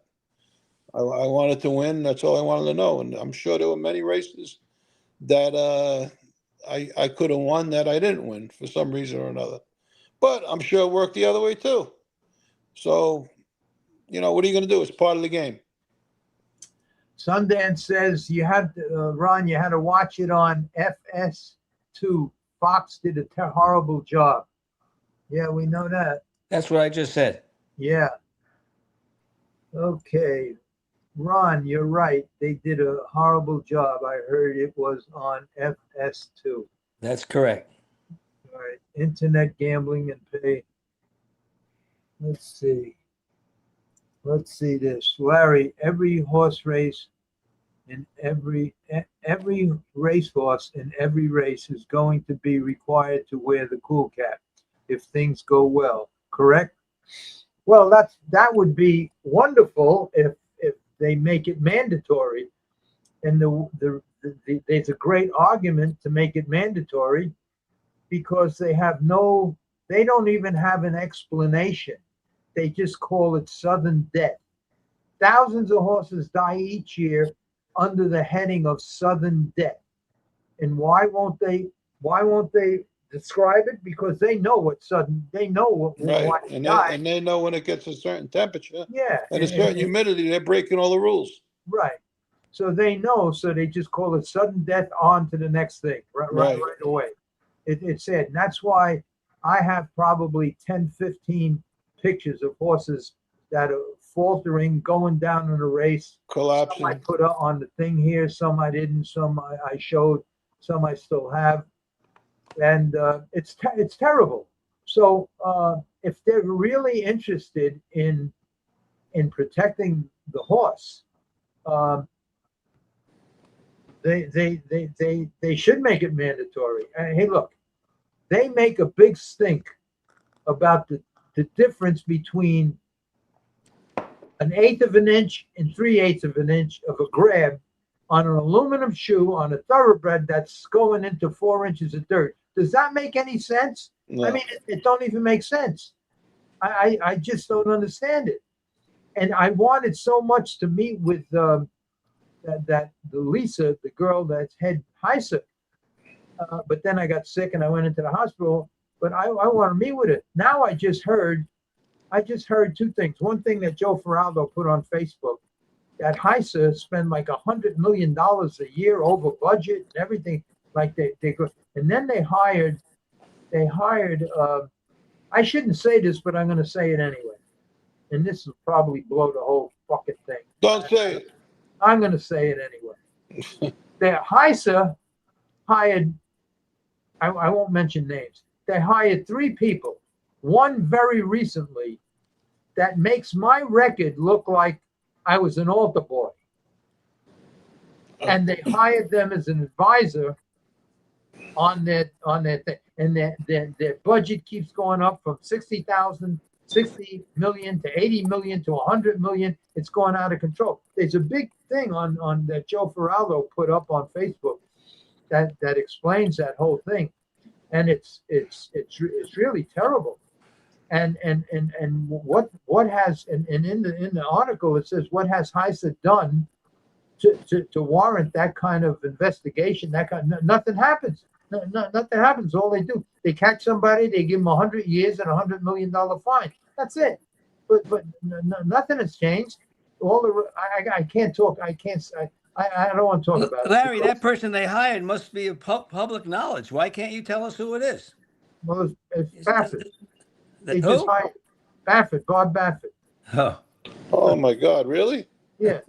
Here's a guy that had more suspensions and fines than anybody in the history of the That's like, yeah. They hired him. hiring Charles Manson. Yeah, they hired him. Well, these are the people we got to deal with, Joe. Oh man, that's all right. I mean, But you see, you can't.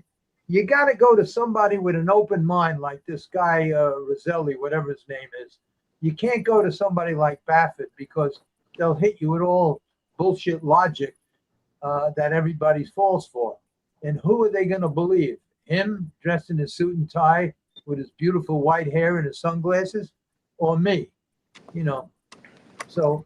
Well, you got white hair. Yeah. I'm having a ball because I'm laughing and I'm talking and I'm not out of breath. That's why it can't be the cancer in my lungs, because if it was, your lungs seem strong tonight. Right. I'm in good shape. It has to be what everybody's telling me, anxiety. That when I sit there, I just think too much because there's nothing. That's why when you called me up twice today, and both times I was in the hospital getting different tests, and I sounded terrible because I'm doing tests. I can't breathe and this. So you says you want to do a podcast tonight? No, don't do it, Larry. You can't. You're out of it. This is the only enjoyment I get, right? Well, no, I know. I don't want to push you to do anything because No, you're in the doctor's all day. no, that's fine. That's fine. It's a good day for me. What bothers me is in the morning, my poor dog, he's used to going for a walk in the morning, and here I am. I walk half a block. I got to sit on the curb. So you know what I have to do? I got to talk to myself so I won't be out of breath when I walk the dog. That's right. You should sing a song. I got to do something. Okay, let's see. What's this one say? Joe, we never got our Doge checks. Yeah, I know. Okay, Larry, racetracks need to get into pay TV. PM, guys, did any of you ever have a horse that was a killer at night but couldn't race a lick in the day, or vice versa? Let me see what a good guy is. I don't know what that last sentence means, but there are many horses that don't. In fact, I remember a couple that they couldn't beat 15, they couldn't beat 20. They would just go around the track. You couldn't, and they started with these hot shots and these buzzes and everything else, and then they throw them in a qualifier, and here they come. And Yep. they just weren't. They just wouldn't train. They just would. And this is nothing that they developed that they wouldn't do. But years ago, thank God the game changed. Thank God the game changed, because years ago, like in the 50s, when I first started and everything, they had these really, I mean, like the jugheads. The breeding wasn't that A good. lot of foreign horses. And it used to get me sick. I'd be at Ann Binder's horse farm, and they're breaking these yearlings, and the yearling goes down, and then it goes down, and it gets me sick even talking about it. They sit the trainer who's on the horse on the jog cart. He sitting on the horse's head, yelling for the grooms. They get a handful of dirt, pour in the horse's ears, then they make him get up. And then if he goes down again, they do the same thing. They tie his four legs up, put a bunch of honey on, let the bees and everything. This is the shit that went on at these farms. And I'm sure that it happens 1,000 times less today, but I'm sure that it still happens with a lot of these thoroughbreds. I remember when Jim Krupe, who was a leading trainer here in New Jersey, he stopped training. And everybody says, why would you stop training? You're the leading trainer. You have 100 horses. He bought a farm in Florida, and he started breaking yearlings. And there was a period of time, Alan Sewell bought a bunch of he was going to send them to Krupe. I says, Alan, why would you send him to Krupe? I mean, the guy got 300 horses. The only help that these guys get at these farms are all the drunks and everything that can't get licensed. Why would you do it? And even if he had 10, 15 exercise riders and he has 300 horses, just think how many times a week your horse is getting out. That's why after 6 months, they send him to the track, and they say they're ready to go a quarter of a mile. Ready to go a quarter of a mile? In 3 months, he should be able to go 300 miles. It's unbelievable. And then when you get them, they can't even go a quarter of a mile. Yeah. So, and that's why Linda Rice probably has the best of both worlds, because Linda Rice and one or two other trainers, they have a whole family affair. The father, right. They break them everything. Horses, and and they do everything, and it turns out well for them. But you know what? It's unbelievable, because even if everything is perfect, like Linda Rice has a perfect situation, she buys yearlings, her family breaks them, everything is done right. You still need luck, and you still need horsepower. You need horsepower, Larry. Yeah, that's the most important thing in racing.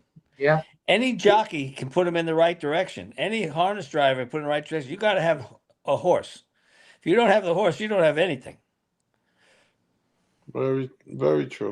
That's right. And there's no way, because I remember in maybe 79, 80, I went to Pine Hollow Stud, and Bob Bonney was there with it was Morty Finder's farm. He's partners with that other guy from Merrill Lynch. And we went out there with all kinds of veterinarians measuring their heart and their lungs and everything. And I knew Aaron wanted to do it. I said, it's not going to make a difference. It don't make a difference because it takes a whole lot more than heart and lungs. It takes attitude. It's just heart and lungs. Hey, look, Secretariat's heart was twice as big as any other, yet he still got beat. And I could give you good reasons why he won the races he won, including the one he won by a quarter of a mile. I know why, and I know what happened. And I'm not going to. I could say it because the veterinarian is dead, and probably the owners of the horse are dead. But it's not all what it looks like. And just remember this, and I don't have to say no more after this. Everybody in the racing game, and everybody in any game, is looking for an edge. Is looking for an edge, and they found it. And back then, when Secretariat was racing, they was synthesizing drugs and all of that kind of stuff wasn't even thought of. They used to go to Europe. Yep. And when they went to Europe, they come back with stuff that if the horse's leg fell off, he'd still finish the race. And this is what you had to put up with in the 50s and in the 60s and in the 70s. Yeah. So it's hard to, and it's stupid. It's stupid for me to say Secretariat really wasn't that great. And in the meantime, there were a couple of races where he got beat by ordinary horses. But most of the time, hey, look, I know one thing for sure. And I learned this early on. When Dr. Brennan, the veterinarian at Roosevelt, when he was basically the ultimate vet. There were two. Yeah, he was very conservative, and everything was time and rest and a lot of and healing. And when cortisone first came out, and Dr. Steele was injecting Stanley Dance's 2-year-olds with cortisone in the knees and the ankles instead of letting them, because Brennan would say, turn him out till he's 3. And people didn't want to hear that. So his business went down. Steele's business skyrocketed. And then cortisone came out in the 60s, and everybody started using Steele. And then Nolan came into the picture. And then, poor Dr. Carter, because I used to help him all the time. It wasn't the pipe that killed him. It was the radiation, because they were using radiation pellets back then. Yeah. And after a while, after he died, Sadowski got a hold of me because I used to help Dr. Carter. Yeah. And he says, "You want to help me? I'm the only one now doing radiation pellets," and I help them. And radiation pellets, I'll tell you, for standardbreds, for curves and splints, they were the best. They were just the best. Curves, jacks, splints, stuff like that. Right. They were really good, and it worked. Yeah. You didn't have to. And the only time you saw it was if you took an X-ray. Right. So They glow in the dark. Yeah. It looked like lightning bugs. Any opinions on the latest scandal in racing? Should vet visits reports be part of the regular past performance? There was a guy, I don't know how to say this. Even truck drivers, they have 2 sets of books. Everybody got 2 sets of books. There was a harness driver, pretty famous. He died during COVID. In fact, there were a couple of his brothers that died from COVID too. I was pretty friendly with him. He's a very sharp guy, but he did his own thing.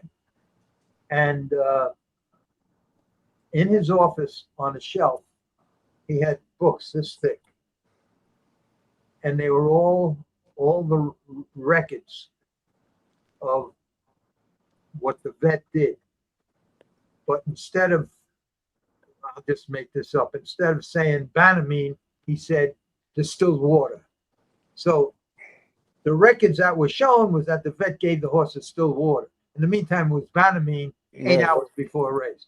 So he had 2 sets of books. And he got away with it forever and ever and ever. When they called him in, he says, here. And then the test got more. Anyway, everybody's looking for an edge. It's almost impossible. Of course. And as far as HISA goes, with all these small tracks and everything else, the same thing goes on. You can't. And that's the only thing I don't know if I agree with Eddie. He sends these horses to Finger Lakes. Finger Lakes, you could buy any jockey up there, and I shouldn't say this, for a ham sandwich. Why would you send a horse to Finger Lakes unless you're up there? I mean, Mike McCarthy, I can't say this. I said too much already. But you don't want to race at these. Well, you're better off leaving the horse in the barn than shipping him 100 miles, getting abused in the race, or not even, and that's just the way it is. These poor guys got to make a living. These jockeys down here are making millions every year, and the jockeys up there can't still living in tack rooms. And that's the same thing at all the small tracks. And a lot of the drugs are being used at all of these small tracks because they don't have the money to do the proper testing. So now they get the state vet, they give him $1,000 a week or whatever, and he tells them what he could use, when they could use it. That goes on. That's it. Of course. When the clock is on your payroll and this on your payroll, it's just, it's just not a level playing field, no matter what direction you go in. So rather than try to fix something like that, like HISA is trying to do, I told them in the beginning, they're never going to do it. They're always going to be behind trying to catch up. And you're going to need more and more people. Not only that, but you have 89 people on your payroll and not one ever been in the horse business. Yeah, that's the weird thing. What are you going to do? So now you're hiring all of these guys that have a percentage of all the testing labs in the country. They got everything covered. And each of these guys, except for the veterinarian that I used to use, Palmer, they train 300-400 horses. Yeah. How could you use, and now you're giving them an inside look at what's going on, what's going to come, what they're thinking about doing, why do it? Just hire the right people that are retired from horse racing, that know the game really, that have experience really well, and know what they're looking at, and knowing that a guy like, I'll just use the name, I don't mean nothing by it, but a guy like Baffert could never come into my fucking office and talk to me about conditioning horses. He wouldn't even know what the fuck he's talking about. Don't know what the fuck he's talking about. They say off to the side by the rail that, yeah, he looks good. How the fuck could you tell he looks good? You know what lead he's on? He's a fucking half a mile away on the other side of the racetrack. Yeah, he looks good. And the owners listen, oh yeah, that's if HISA wants to be serious, they got to hire guys like me and you, Joe. That when we call a guy in and say, look, you're going to get a pass right now. You're going to get a pass. But just remember, I know what you did, how you did it, why you did it, and when you did it. Right. Next time you come in here, you're going to get fucking hammered. Now get the fuck out of here. And that's what that ain't being done. What they're doing is they're putting them on the payroll. Anyway. Yeah, you're right. Larry, did you read that book, The Death of a Racehorse? No. Larry, the one that girl wrote. Yeah. Excuse me, guys. Yeah. That's a good book. It's a great book. 2 minutes, guys. Okay. She did a lot of research to do that book. Yeah, I had that book. I read it, but I forgot about it. But I told everybody to read that book. I have it at some place. What about that vet that was in there? Imagine that guy. That he found stuff that he was given to all those guys in Florida that wouldn't come up positive because he used the natural placebo of a sheep or something inside it to make a drug. Wasn't that unbelievable? Yeah. How smart that guy was? Yeah. I couldn't believe it. He used actually the placebo of a sheep, and he turned that into some kind of a drug that he injected in his horses. These horses, that manual, whatever you call it, guy was in Florida, he was winning races by 7-8 lengths. Yeah. Every single race. That was an unbelievable book. She did a lot of research. Yeah. It What's was. It this was. guy say? Any opinions on the latest scandal in racing? There's so many scandals in racing. I don't know which one you're talking about. So, and I really don't follow it that closely, even though I should, but I don't. Okay, let's see what this is. Larry, you try a baseball hat maker, just a thought. No, I don't know. I'm gonna have to talk to Joe about this. They would have to gear up and they would have to look to make these special blinkers. You not only need the proper material, you need the right stretch in the material. You need the right lining. You need the right dye. You need the right thread. It's not regular thread, it's special thread. I have all that information, how it has to be. And when you give it, like when I went up to Pennsylvania and I met with the Amish people, I says, look, this is what has to be done. The only difference is we're widening the between the ears a ½ inch on each side. So it's an inch wider. That's the only adjustment you have to make, less the sleeve that's in the middle. That's it. It's no big deal. But you got to use this material and you got to use this kind of stitching. And all of a sudden it become like, you know. So anyway, let's see. Magic Johnson has AIDS. Magic Johnson has AIDS. He had AIDS for 50 years. I don't get it. Magic Johnson has AIDS. Well, everybody knew that. Honest racing is so much better than thoroughbreds for ownership. Yeah, you're probably right, but there's a big difference in if I got out of thoroughbred racing because just like Joe, I couldn't stand racing every 3 weeks, 4 weeks. And the reason I went to I stabled in Maryland at the farms down there was because when you're stabled in Maryland, You they see set me, Larry? racetracks. What? You could see me? Yes. Oh, okay. When you're stable in Maryland, they 7 racetracks that you could race at within 50-mile radius, 60-mile radius. And that's what I used to do. I could never, ever in a million years accept the fact that a thoroughbred has to race every 3-4 weeks. I could never accept that. Yeah. I never will. And there ain't a trainer that can come in and tell me any different. Number one, because I already went through that. Number two, I already proved it to Alan Sewell. Number three, when Alan Sewell was at Monmouth, I made him leading trainer because he agreed to let me just take over the list instead of this fucking WWWJJ1, Jog 1, Gallop. What a joke. Training board was such a joke. It's unbelievable. And not only that, but you go to the top trainers, and you go to their board. So then now, because they got 300 horses, they got boards all over the place. They only have 30 or 40 at every racetrack, but then they have second trainers, and all you see is after the race, WW. What's W? Walk. Okay, next day, jog 1. What are you fucking kidding? He's been in 2 days. He weighs 1,200 pounds. He's a 3-year-old colt. You're going to jog him 1 mile, and you expect him to be over. I mean, what are you guys, fucking nuts? It's unbelievable. And I took every one of Alan Sewell's horses the year he became the leading trainer in Monmouth Park, and every one, the rider, he had exercise riders on the payroll. The riders were so mad at me. They used to go in 1 mile, jog 1 mile. I made him jog 5 miles. Jog 5 miles and gallop 1 mile. Jog 5 mile, gallop 1 mile. Gee, we'll never get done. Well, then we'll start earlier. That's all. You know, the track closes. We'll start earlier. I don't give a fuck. But if you think that this fucking horse, he had a gray horse. I'll never forget this. Gray 3-year-old. He just bought him. And he's in a stall. And I says, Alan, you gotta please at least give me half the stable. Let me pick the horses out. You keep the little fucking fillies, the 800-pound fillies. You give them a jogger. I says, but these.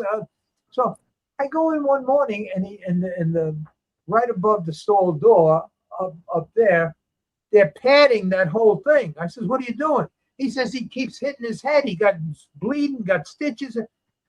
Well, let me see his training chart.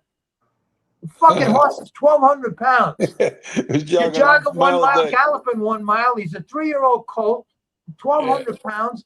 And please let me take it over. Well, please let me take it over. I did the same thing with the horse McCarthy bought from Alan Jerkins. You got to tire him out a little bit. How could you buy a 4-year-old maiden from a trainer who's noted to be the best trainer in the thoroughbreds ever had? But he did. He paid $40,000 for him. Then he calls me up 2 months later. He can't get him to the races. I says, "You're with Iwinski, the leading trainer in Delaware. You can't get him he can't get him." No, now we can't even go near him and everything. I told you that whole story when he sent me that. But come when Alan ain't here, come in the afternoon. I drive all the way to Delaware Park in the afternoon. He shows me the horse, a gigantic mare. It's a mare, but she was very big. 4-year-old maiden. He couldn't get it. The top Jerkins couldn't get into the races for 3 years. So now I go to the stall door and I go to open it, and she wheels around and starts kicking. When she kicks, I'm cups of blood. I says, "Oh God." I says, "Look, we either got to get a dart or we got to get a vet to give." "No, we can't do the so down. Whiskey will find out and everything else." I says, "Well, we got to get a hold of the fucking horse." So what we did was open the door, just got bales and bales of straw and hay, and just kept till we jammed her into the corner. And I grabbed it. As soon as I grabbed it, we already had Ace Promazine to calm it down and everything else. I was at the feet. She had 4 quarter cracks. Feet bleeding all over the place, all terrible. So what we did was we borrowed a truck and trailer from his friend at Delaware Park. I brought it down to my barn at Showplex, Gateway, one of the two, and I put him in a stall there. And then Mike McCarthy did. He come down every single day from Delaware, and I showed him how to cut the quarter cracks out, how to dry them out, how to patch them, and everything else. Here's a horse for 4 years. She never could make the races. We put quarter crack patches on and glue on shoes. So all 4 feet had patches and glue on shoes. Brought her back to trained her there, but then she was going too fast. But what I was doing with her, and Mike McCarthy will tell you, I put her on a treadmill, 20 minutes one way, full speed, 20 minutes the other way, full speed. Take her out of there, swim her in the pool in place for a half hour to take out. Pretty soon it got to the point where you couldn't get her tired. She was just ready for anything. I says, "Alan, Mike, you got to bring her back to the barn." So he brings her back to the barn. He qualifies her for the gate. He gets her gate approved, and then he puts her in. Now she was bred to be a distance horse, but the first race for maidens was a 5 furlong race. So he puts her in a 5 furlong race. She gets left at the gate by 10 lengths, even though they broke her from the gate and everything. She got left at the gate by 10 lengths and win by 20 lengths. All right. And she went 4 or 5 in a row, win over $100,000. They bred her and they sold her for like $500,000. So these are the things that and I have 20 stories like that. These are the stories that I could fall back on when these trainers come to me and say, "Oh, you can't race every 5 days. You can't." And sometimes even Eddie gets to me. And so I says, "Eddie, you know better. Do me a favor. Shut the fuck up. Tell somebody else that, not me." Every once in a while he does that because you can't help but fall into that trap. You don't ever want somebody to come to your barn and say, "Jog 3, gallop 2. That's like a mortal sin. It's just unbelievable. And they just don't understand that the last thing that a thoroughbred heals is their whole back end. The whole back end don't certify it until he's 5 years old. Develop. Yeah. All right, and yet you would think, well, okay, that's the weakest spot on the horse. That's why you got to make sure the saddle's up front right. Make sure all the weight is up front. That's why 70% of the weight on a thoroughbred is in front. Right. It's there because it has to be there. That's the only way it plays. But it's a good thing, because if the weight was back there, every horse would break down. They'll break down. Because of that, you gotta pay attention to the feet. You gotta pay attention to the feet. You gotta pay attention to to everything. Every morning, a horse you go in and take the pulse of the feet, and you're going to find that they're not ever even. And pay attention. Take an X-ray maybe once every 2-3 months. I can't believe they didn't pick that up though with that mare. What? With the quarter cracks and the bleeding. Because Iwinski at the time was leading trainer for years in Delaware. And he just didn't pay attention. He's the only one that had 40 stalls he had 40 stalls. They don't want to be, but hey, look, thoroughbred trainers like aeroplane mechanics. Remove and replace. That's it. Remove and replace. You think they would ever? I mean, even when Michael Chance was on, he talked about 1 or 2 horses I had one time that were one. I told the story. We nerved up high. When his leg come down, it come down like a wet piece of spaghetti. I broke Adios Butler's world record in New England with that horse. That 6 months earlier, he couldn't even walk. But DeLeo had a high nerve him because of the situation with the sesamoid bone and the calcium in the form. It was destroying all the nerves that went down. We eliminated all the nerves from the knee down. And he says, "You got to promise me." I says, "If you don't want to do it, kill the horse." I don't want to kill him. Well, then nerve him. But I'm surprised DeLeo did that. He was a straight shooter. Well, here's what I told him. I says, "Joe, if you don't want to do it," we took the X-rays. The sesamoid bone that broke when Gagliardi had him had a spur that came out. And right behind the sesamoid bone is where the nerves come down. The nerves and the ligament, it comes right over that. Right. There was no getting around it. You had to cut. You had to cut that nerve higher than where they crossed over. So the whole leg was dead. Right. So now, I didn't even think of this. Now he's in the stall. He's pain-free. But after 3-4 days, he's going crazy. So I told my brother, "You got to walk him." He couldn't walk him. We had to tranquilize him to walk him. Then you couldn't even walk him anymore. He'd go crazy. So I brought him to the blacksmith shop. I put a keg shoe on him, a very heavy keg shoe with toe weights all around.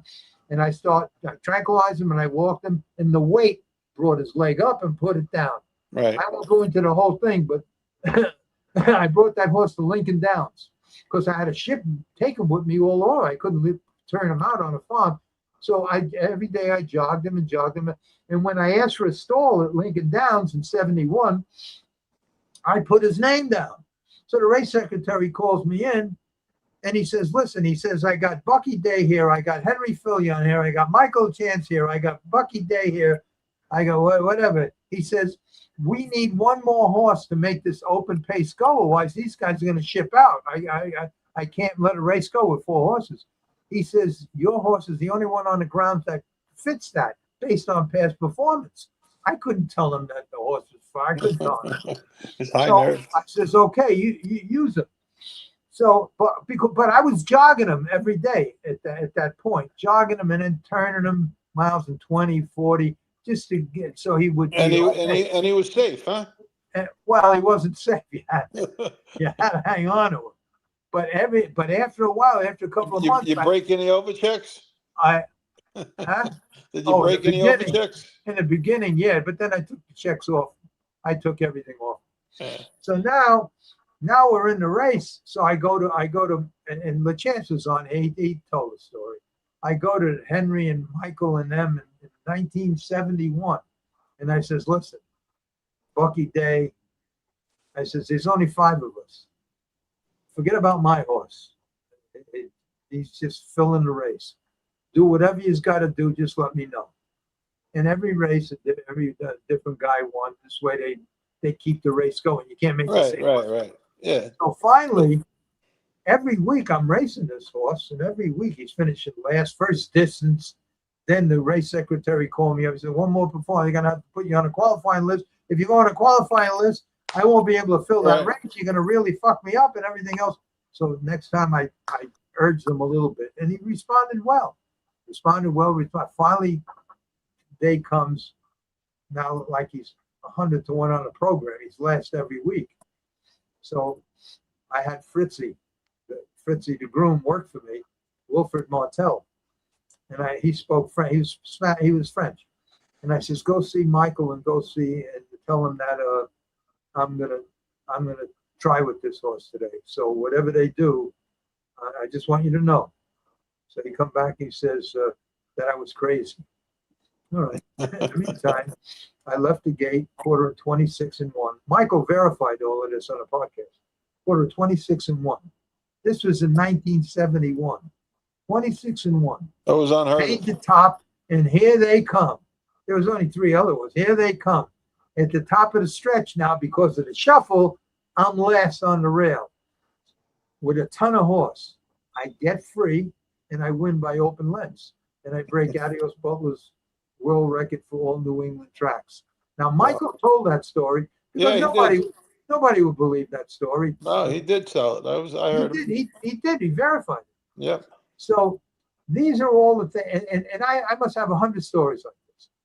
These are all the things that I've been through in my life, and that's why I can't talk. That's why I turned the table over at Aqueduct Racetrack with having lunch with during the break with Joe Aquilino.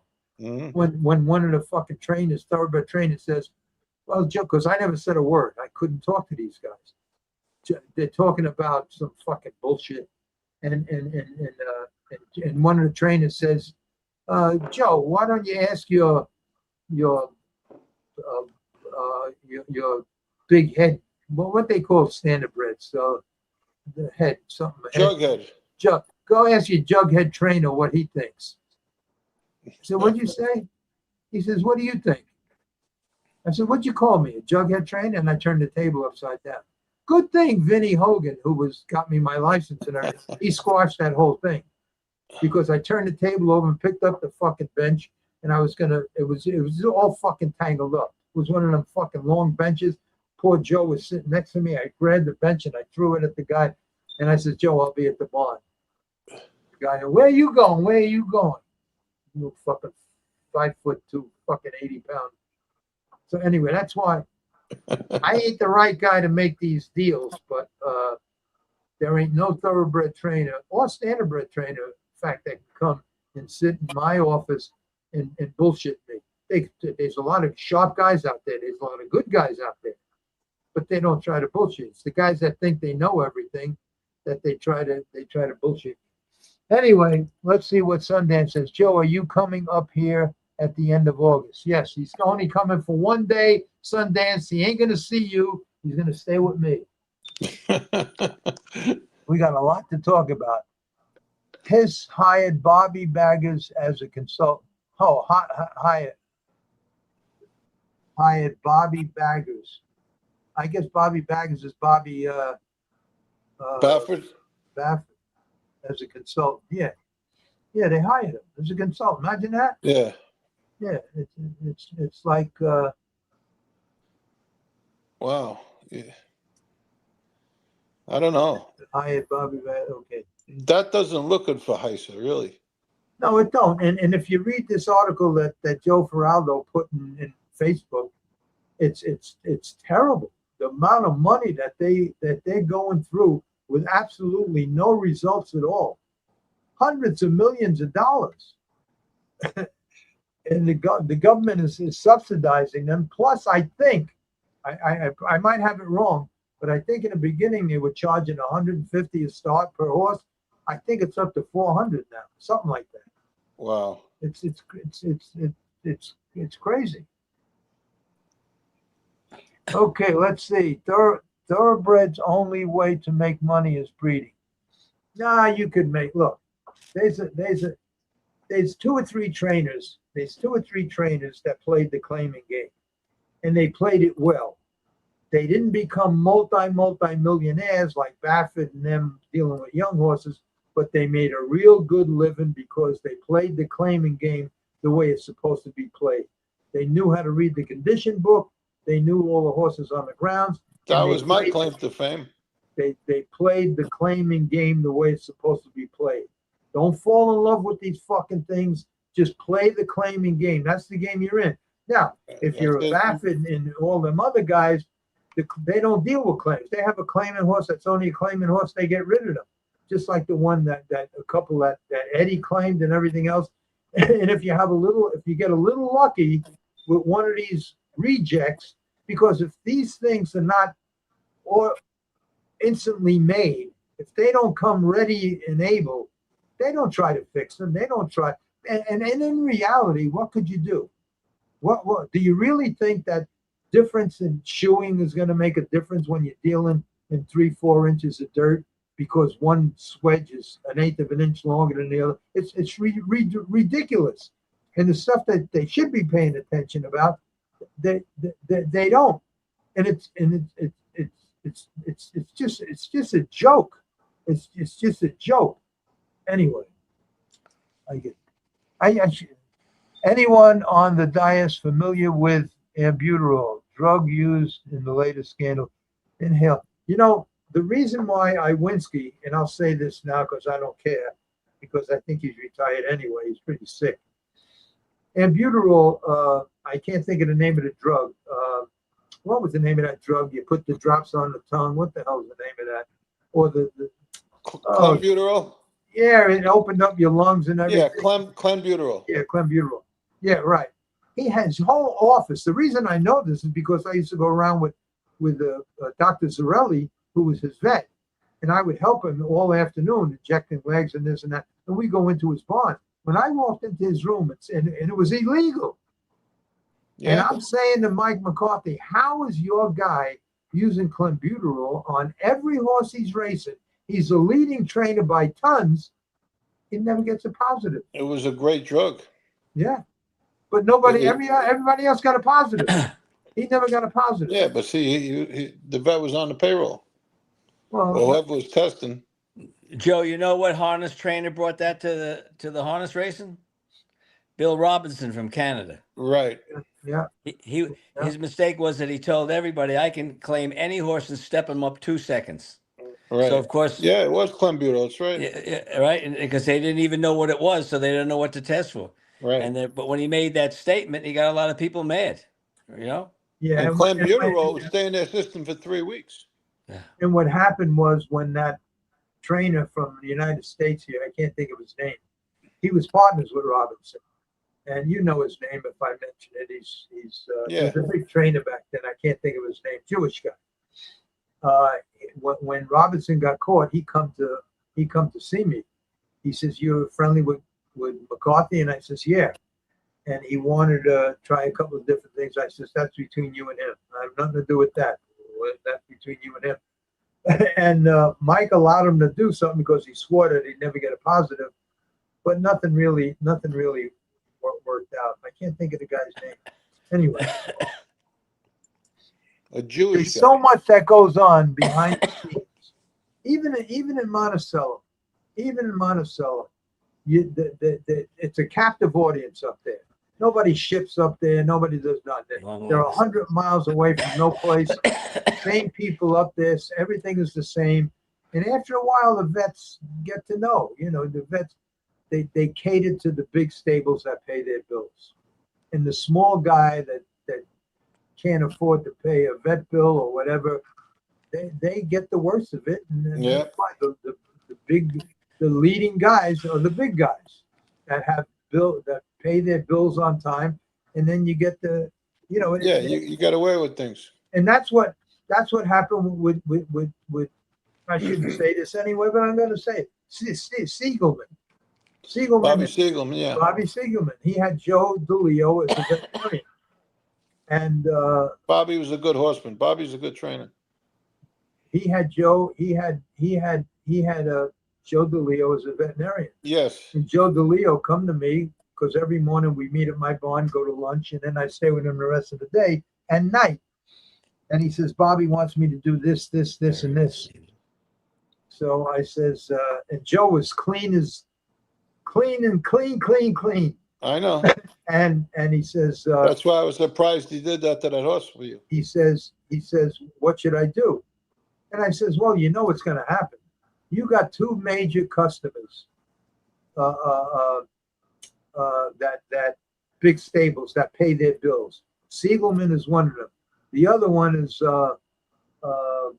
Larry and his brother Brennan. But what is it? Remen. I says, Remen never asked for nothing. Remen was strictly hay and oats. Right. Siegelman goes to the Leo and says, this is what I want, this is what I want. I'm going to lose my owners. I can't win races. I can't do this. So I says, Joe, you're either going to have to do it. Look, Or you're not the somebody only else one is. doing it. You're not the only one that's doing it. You're either going to have to do it or you're going to lose them. Mm-hmm. And he wound up doing it. There you got it. I was shocked. I was shocked. But what are you going to do? The guy had a family and wife, Yeah. and he'd be left with one customer. And he was a good vet, the Leo, too. Yeah, he was a good vet. I heard recently that he knew he had cancer all the time. Really? I didn't know that. I didn't either. Remember Dr. Johnson? Yeah. What's this, Larry? Have you talked to Andy Santarama lately? Just wondering how he's doing. The reason I don't call Andy is a couple of reasons. One reason is I really, most of the time, I'm not in the mood to hear. I don't want to compare how sick I am to compare how sick you are. I don't want to. I'd rather not do it. And Andy's into that broadcasting all over the internet and all over every place. I thank you so much for all your kind words. I went to the doctor. I may not live this, and this is constant all day long. There's no reason for me to talk to him. I already read everything he has to say. But Andy's a good guy, and he's a good friend, and he has a lot of health problems. Thank God he's still around. He's still alive. But I should call him because he called me 2 or 3 times, and I never returned his phone call. But it's hard for me because to return his phone call, half the time I'm in the hospital or they can test or doing something, or I just don't feel up to talking to anybody, or I'm working downstairs. When I go downstairs in my basement, which you'll be there next week, I have all this stuff around me. You'll see it. I don't even bring my phone down. I can't. Once I get zoned in there, because I weigh, I try different weights, different grams of the heat absorbing gel.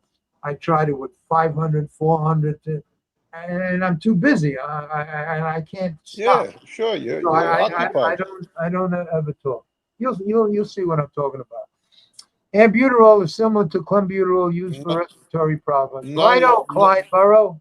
not close, though, as far as strength. No, clenbuterol is a lot stronger. Oh, it's unbelievable. It clears your lungs like, forget about it. It'll clear every little capillary, everything. Clenbuterol is a good drug. Did you see that Butch Dokie passes away? Yeah, Butch Stokey passed away this week. Yeah, I saw that. Yeah. You know, there were 2 guys, 2 harness drivers from Florida that called me up about 6 months ago, and they were in bad shape with cancer. And I gave them all the information that they needed if they wanted to go on the ivermectin, if they wanted to go, I told them everything that they should do. Who's that, Larry? Which driver? I can't think of them, and they were famous. They were pretty famous. They were pretty up there, but I can't. Was Kevin Wallace one of them? Kevin Wallace, yeah. Kevin Wallace. He called me up, and he says, I got this, I got that. I said, oh, my God. And He's still driving, though. He's still driving? Yeah. Kevin, I saw a couple 3 weeks ago. He won a race with a horse he bought a year ago. well, I guess he's all right. I guess he's okay. Thank God. Larry, So- you know what? Larry, in that book we were talking about, The Death of a Racehorse, those Yeah. trainers in California train with clenbuterol, and they get it out of the system before the horse races. But they train with it because it's easier on the horse to breathe and to train. Did you read that in the book that they did that? Yeah, No, it clears Yeah, their lungs. they're allowed to use the drug, but it has to be out of their system by the time they race, though. But they do it because it makes it much easier for the horse to train. Yeah, it's true. It opens their lungs wide open. Yeah, less bleeding, the whole bit. Yeah. Yeah, for bleeding, it's one of the best things you could. Well, you see, that's going to be, you see, all I have to do, if I had a private meeting with Heise, if it was a private meeting with Heise, even if Baffert was there, and even if Dr. my vendor, I don't know what the hell's his name, Palmer, even if he was there, I would say, do you know that half the deaths, and all you guys are here, you're a veterinarian, you're a trainer, train 500 horses, tell me if this statement is true or not, because this is what I believe.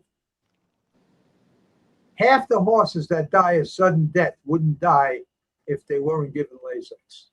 They could never dispute that. They could never dispute it because No. it's 20% more of a chance of you dying from heat stroke because you were given Lasix.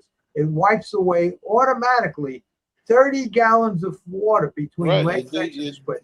It's You're unbelievable. dehydrated and your Yeah. blood vessels dilate. Yeah, and you can't sweat. The heat just stays there.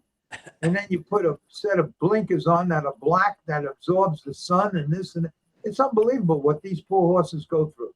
If they allowed clenbuterol and heavy doses of aquamaphytin, which is vitamin K1, heavy doses, they wouldn't need to be Lasix. If you were allowed to keep horses on it, you wouldn't need Lasix. I tried that whole K1 stuff. I tried everything. Larry, do you know that today, and I read in the paper, that every race at Saratoga, except one, every horse is on Lasix. Oh, yeah. Unbelievable. Except one race, I think the 8th or the 9th, it's a New York Sire Stake. Now, I don't know if they allow it or not, but not one horse in that New York Sire Stake race is on Lasix. But every other horse at every other race for today is on Lasix. You know, if I was younger, I would create some kind of challenge. I would go to Heiser and say, look, 90% of the horses that race at Saratoga are on Lasix. Get one of these trainers, tell them to give me their worst bleeder. And I guarantee you, in 1 month, I'll put that horse back in. That's what it took. With no Lasix, and he won't bleed. I could do that too. I got a program too. All right, so they'd never do it. They never do it. The thoroughbred. I was spending millions of dollars on looking into Lasix. So yeah, Heiser is doing that. Yeah, so I'm just wondering what happens if they come out with they say, "Oh, it's terrible for the horse. You can't have the horse." Not one of the horses that race today can race anymore. Well, that's why they have Baffert and all of these guys as advisors, because they'll convince the Heiser people and the politicians that horses that bleed need Lasix. Yeah. And I can prove them. I wish they never used Lasix. I used to, if you bleed 3 times in New York, you can't race no more. Horses that came off the track bleeding, the second time, the people didn't know what to do, but they said, one more time, I'm done. I would buy so many horses off people that the horses were bleeding. I give them 5 weeks off, 6 weeks off sometimes. I would clean them up. I mean, and they never bled again. Never bled again. As long as I kept them on a program, they didn't bleed no more. And I did great with them. I buy horses for $1,000 that were worth $20,000 because they were worried. Their next stop, the vet would be looking, blood come out, they were done. And it goes on the papers at that time. You had the blue papers or the yellow Joe, papers. what's the normal amount of Lasix that a horse usually takes? Most of them get 5. Most people use 5. 3. It's supposed to be 3. It's supposed to be 3 to 5. But there was guys giving 8, 10. I mean, it was ridiculous. All right, let me answer this question here. Larry, I remember a story you told. You gave a thoroughbred away after you bet a lot of money on him, that if he ever lost this particular race, I believe he got left at the gate here. What happened with this particular story here was when Vinnie Hogan, the kid I grew up with, I won't go into that whole thing, but anyway, he's the one that got me my license back. So when I went for my trainer's test, I passed the test, but they couldn't give me my license because to get a thoroughbred license as a trainer, you have to have a horse. I didn't have nobody to give me a horse, and I didn't own a horse. So Vinny says to me, there's a fella that I know upstairs that had a horse that fell down last year, and he's turned out on a farm. He's never going to race again, but all you need is the ownership papers. Nobody's going to know we'll never race again. So he says, all you need is the ownership papers. So I give the guy $100 for the horse, and he gave me the papers. This is the story that this guy's talking about. So what happened was I took the horse, and he had fell. That's why he was scratched. He fell. He broke his knee and his ankle. So I bought the papers, and now I got a license. I got my trainer's license. All of a sudden, Vinny says, Larry, this farm wants you to call him up. So I call the farm up. It's a farm that has the horse on it. The guy didn't pay the bill in 2 months because he sold the horse to me. So I had to pay the bill. I picked up the horse and I brought him to show place or Gateway, one of the two. And I worked on him for about 3-4 months between, I fixed him up. And I called Vinny and I says, Vinny, I says, this horse is ready to race. He says, well, you're going to have to get a good work. So what I did was I shipped him to Monmouth Park where Alan was. He got a good line on him. And now I had to just get the vet to inspect him. So the vet inspected him and he approved him. So I had no money. I was broke. And so I called my friend Tommy. I says, Tommy, he was a wise guy. And I says, Tommy, I says, I want you to bet a couple of thousand on this horse for me. He's in the go. He's in a 10 claimer. And he's 10-1 in the morning line. He shows one work, one gate work, and the last race was a year ago where he fell. So I says he'll win for fun. He was beating Allen's 30,000 claimants at Monmouth Park when we worked with him. He beat his claimants. So Tommy bets 2,000 for me. He says, how are you going to pay me if you lose? I said, I'll give you the horse. It's a good horse. And that's the race you're talking about.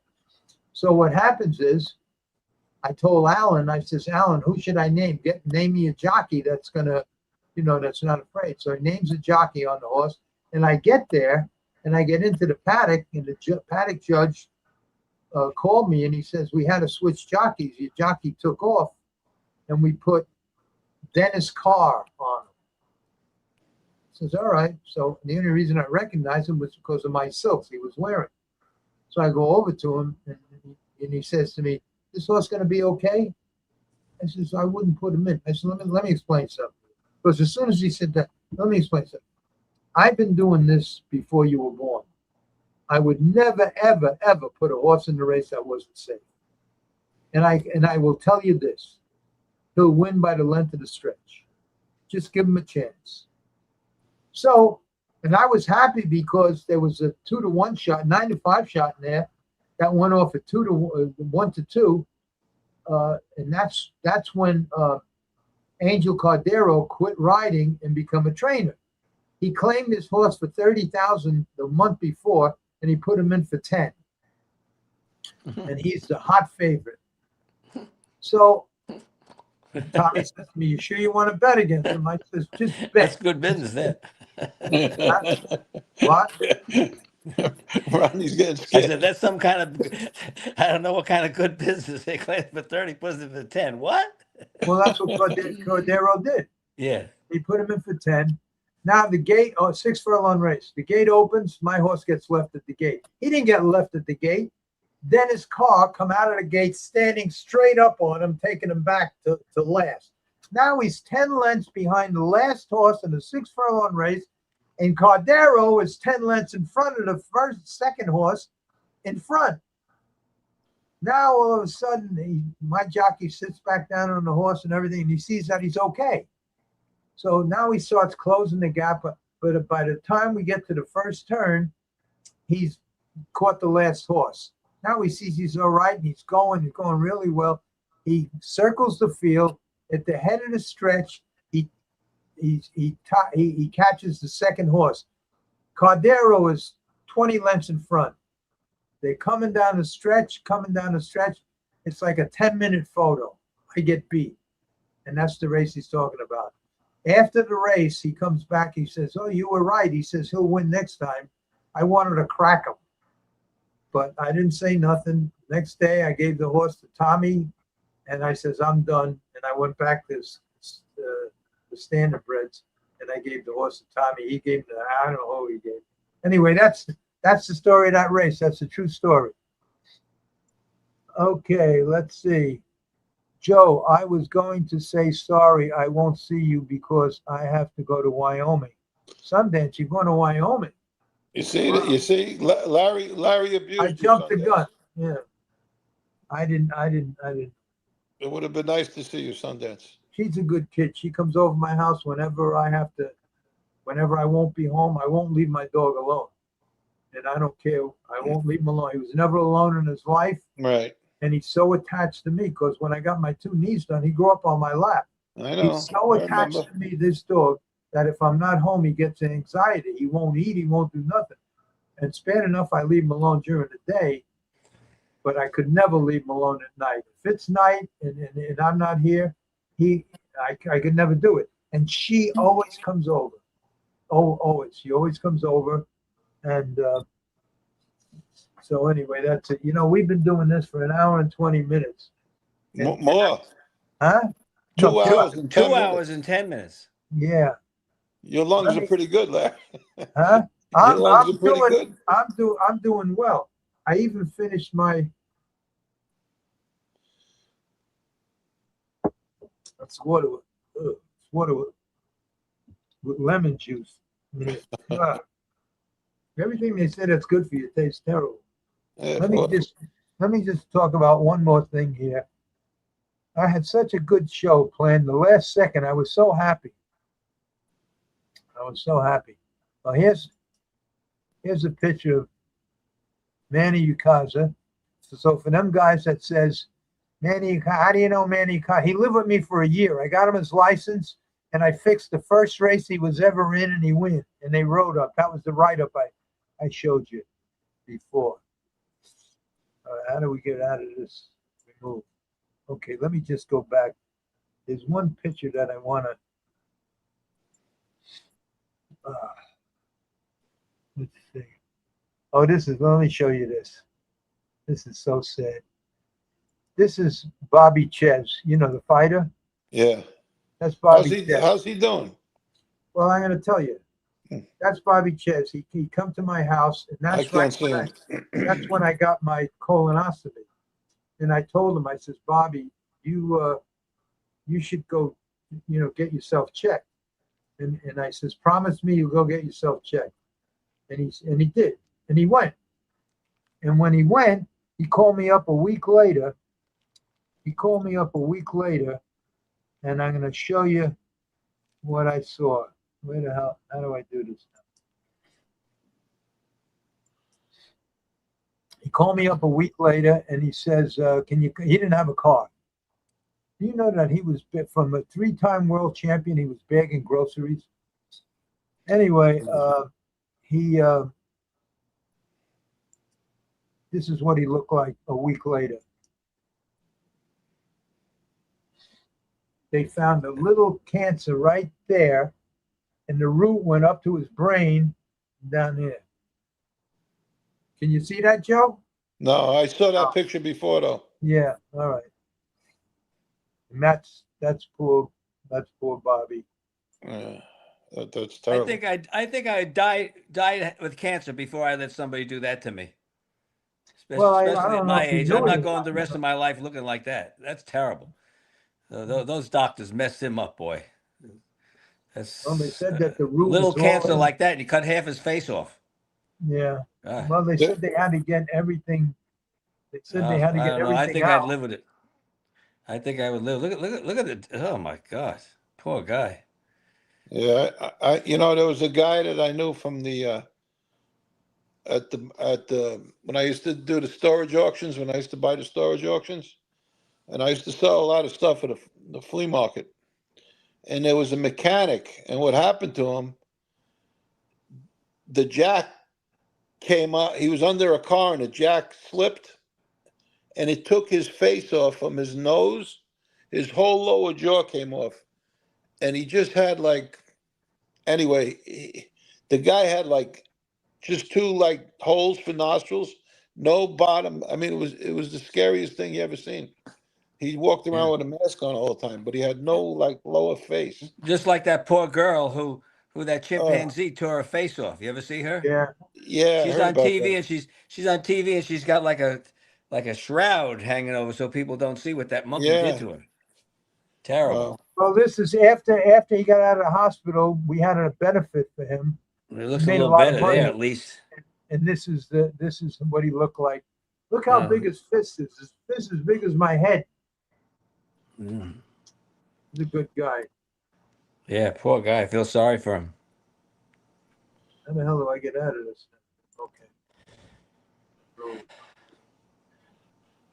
There's a question there for me. Where?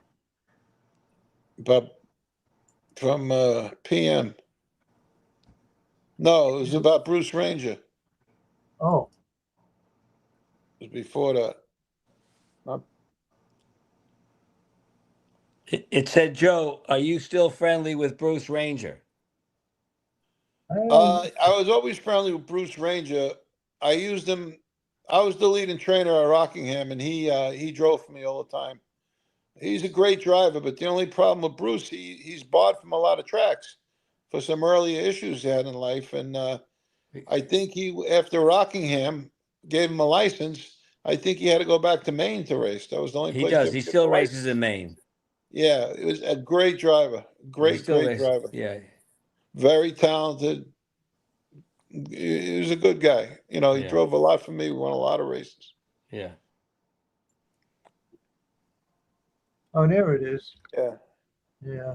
Yeah, he's up in Maine. And yes, we were very friendly. He drove, I would say, 80% of my horses. He would take them, unless he had his own in there. What's this say? Computer problems. Moses was the first to use it. Okay, let me look for one more thing that I want to find, and then let me see. Let me see.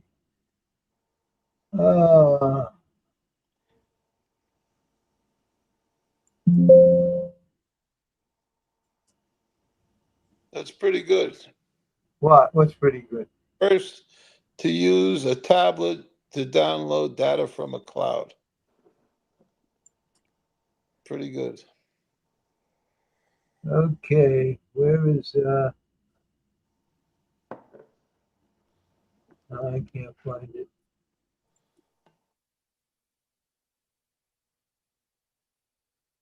The horse named Follow the Pedals collapsed Sunday right after she had taken the lead. And then you'll remember just last month the tragic breakdown of another horse at Pimlico the day before Preakness. A warning to our viewers, the following video can be difficult for some to watch. That collapse happened during the afternoon races at Laurel Sunday. The state reports on the official cause of death, they aren't complete just yet. It'll be days, if not weeks, before we're able to get those back. But that jockey, by the way, that you're seeing fell off that horse. He is okay. But the NBC station in D.C. has obtained Maryland Racing Commission records for the other 11 thoroughbred deaths on Maryland tracks this year, including the report on the death of Congrats Gal, the 3-year-old filly that died on Black-Eyed Susan Day at Pimlico the day before the famed Preakness Stakes. Cause of death was a heart attack there, or as the state calls it, a sudden collapse. It's not the most common cause of a horse breakdown, but not unheard of either. Though the state records show the horse was given a painkiller type of medication in advance of the race. State racing officials say the medication did not contribute to the death. Now, the rate of horse deaths at the tracks in Maryland is actually similar to prior years, but each one is tragic and can be pretty shocking to see, especially in person. Maryland racing officials are considering new safety rules, including stricter testing of horses before race day. Tonight, we've learned that another 2 horses have died this weekend at the racetrack in Del Mar. State horse racing officials say the 5-year-old collapsed and died after a race on Friday, and that was the opening day of fall racing. And we just learned that another 6-year-old collapsed and died after a race today. Now, this comes after 4 horses died at the racetrack during the summer racing season. 2 of those died from training injuries. The other 2 died from other causes. They never talk about that stuff. They just say sudden death, sudden death. That's it. All right. Well, it don't look like Eddie's coming on, so that's good. Let him sleep. Is there anything you guys want to talk about? Well, it was a good conversation tonight. We got into a lot of things. Let me, one more thing. Wait a minute before you guys go. One thing. Let me see if I can find it real quick. Oh boy. Now I got those things, Larry. What thing? Those 2 news briefs you gave. That came. I saw that, but I didn't see no pictures you posted. You know what I'm talking about? No. Remember you put up pictures before and I couldn't see Yeah. them? Yeah. But those things, the videos you just shown, I seen them. How about this? How about if you showed a thoroughbred trainer this? He'd probably faint. You got, No, he's got that's a lot of stuff on that horse there. I don't even know if I can name them all. Well, I can't even see it. You can't Okay. see it, but I tell you, they got a lot of. The only thing that I'm not sure of is this one. Is it a standard bred or a That's a thoroughbred? standard bred with all kinds of. God, I don't even know how to begin to. He- Half of he- them are. Half of them are. Oh, He's got some kind of a weekend Z bit on some kind of variation of that. A Z-bit? Yeah, but you know that one with the big thing sticks straight up over his nose? Yeah. It's not the Z one that everybody bought lately. It's the one that, harness people used in the beginning. The was it Raymond? No. Well, they have maybe. they have Yeah. about 15 different names Yeah. for these kinds. You know of when they bits. came out, the one that looked like a Z, right? Not that one. It's the one that The people one with use. the 2 metal. Yes, They look right. like Yes, elephant tusks with the. Then it goes exactly. across. Yeah. Yes. Yeah. Boy, oh boy, that's a lot of. This horse looks like it's from Mars. Yeah. People overdid it with equipment. It was ridiculous. Not That horse would necessary. probably be easy to manage if you took everything off him Exactly. and let his head down between his legs and let him be happy. Take out his hobbles 2 inches and go. Yeah. And probably. I wish I could see that picture. Well, get the thing fixed. I'm going to show you one other picture. Tonight, Joe. Get it fixed tonight. Oh, you know what? When I watch it on TV, I'll see it. Yes.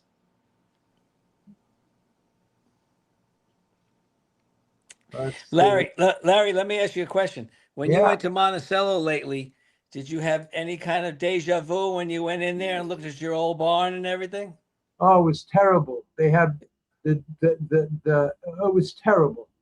Every barn, in between every barn, there's holes, mud puddles that are 2-3 feet deep. I don't know how they walk up, and the shrubbery and the grass is as high as you can't even see the barn. It's terrible, terrible, terrible, terrible.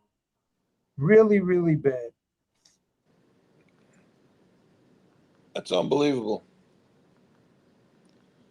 This is me every night. Now you know why I screwed up a lot. You can't see this, Joe, but you'll see it on television. I'm trying to put it on the TV now. Oh, yeah? I'm trying. The latest version of the software is available. That's Debbie Evilsizer right there. Jerry Evil says it. Yeah. That's Miss, she was some Miss America or something. I don't know who she was. Anyway, this is my crew that I used to go all over with. They follow me wherever I went. Anyway, this is my crew that I used to go all over. Okay, I see the picture now on TV. Oh, you do? On my TV, yeah. Okay. Okay, I see the picture now on TV. All right, now let me get one. Now that you can see. Put the picture up with all the rigging. All the rigging, okay. Put the picture up with all the rigging. Okay, I'll do that. Okay. I might have to get up to look at it, but Okay, I'll do that. Okay. I might have to get up to look at it.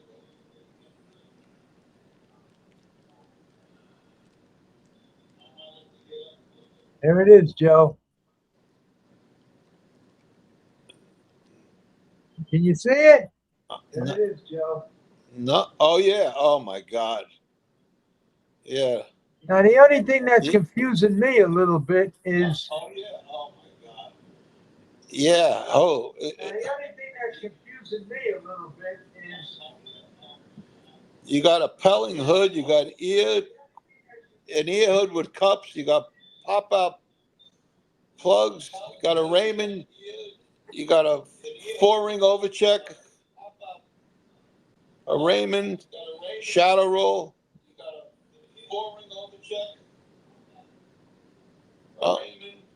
Shadow roll.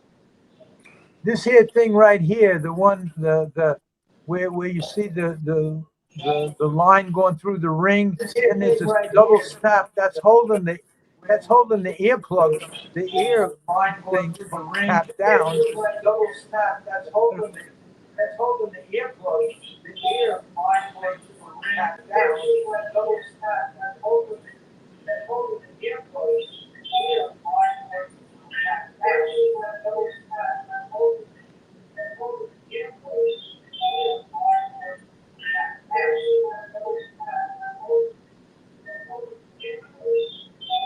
Yeah, I'm not. Can you hear me? Yeah, Okay, but I'm hearing an echo now. that's because you got too many things on. You got to shut one of them off. Yeah, I wanted to see this horse, but that's ridiculous. To send a horse out like that, they got to be out of their mind. Yeah, I wanted to see this horse, but that's ridiculous. To send a horse out like that, they got to be out of their mind.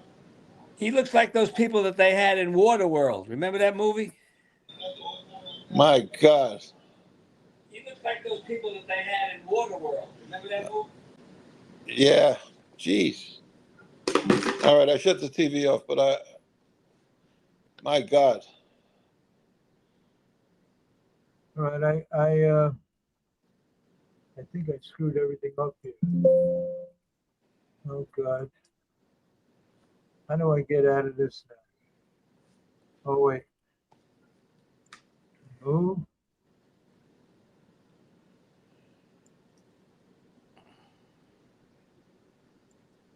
One more thing and then we'll go. Let's see. What's this?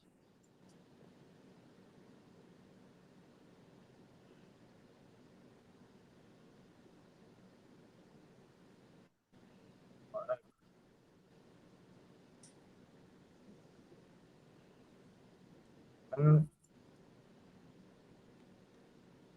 1 second. We ain't going nowhere.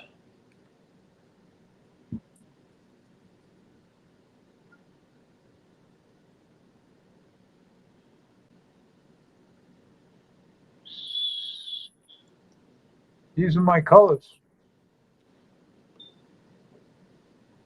That were my silks. Which ones? The blue and silver ones? No, the red. The You red. had two. You had two different sets of colors. Well, No, he's talking about his thoroughbred colors. thoroughbred. Oh, thoroughbred. I can't see. My TV's off. I thought you were talking about your harness colors. No, I got these colors, so it's easy for me to see, where the horse is. Jockey's colors. I'm looking for one.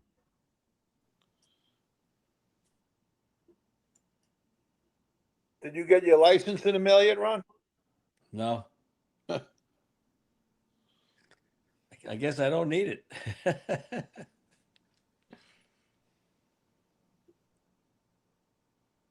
Eddie said on Friday when I go, he's going to take me and get my badge and everything, so I can get in there without calling them and everything, right? So I don't have anything to show them, so maybe they have to go in the records and see. But eventually, I'm sure I'll get it. Yeah. I mean I claimed the horse within 30 days, so I don't have to worry. Now I have a light, and I'm not going to let, whether I stay in the sport or not. God forbid something happens to Eddie, I'm not going to let it expire. Right. For what it costs, to renew it, I'm not going to let that happen because you never know. Yep. Joe will come out of retirement. You're the youngest one of all of us, Joe. Yeah. Well, if it was a harness horse for Ron in a minute, but No, the thoroughbreds are easy. Thoroughbreds, I'd be useless. No, you wouldn't. No. No, no, no, no, no, no.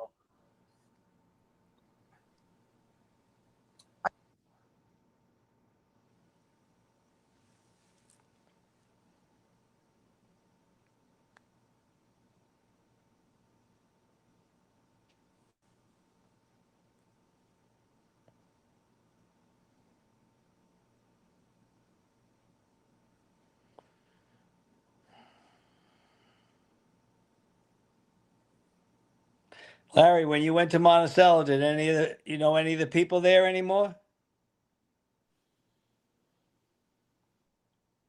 Larry? Joe? Larry froze, I think. Yeah, I think he did. I don't know. He had it to somebody. Yeah, I think Larry froze. Either that or he's in very deep thought. No, No, I know. I'm he only didn't he kidding. didn't answer. Yeah, I know. I'm only kidding. Yeah. How's your father doing, Joe? So. Men's and men's. You working on any of those problems we talked about the other day? Yes. Good. Yeah. Yeah. Yep. I took your advice. Yeah. Good. Yeah. Yeah. So the lawyer is passed the word along to the Yeah. and should have an answer this week if they want to do.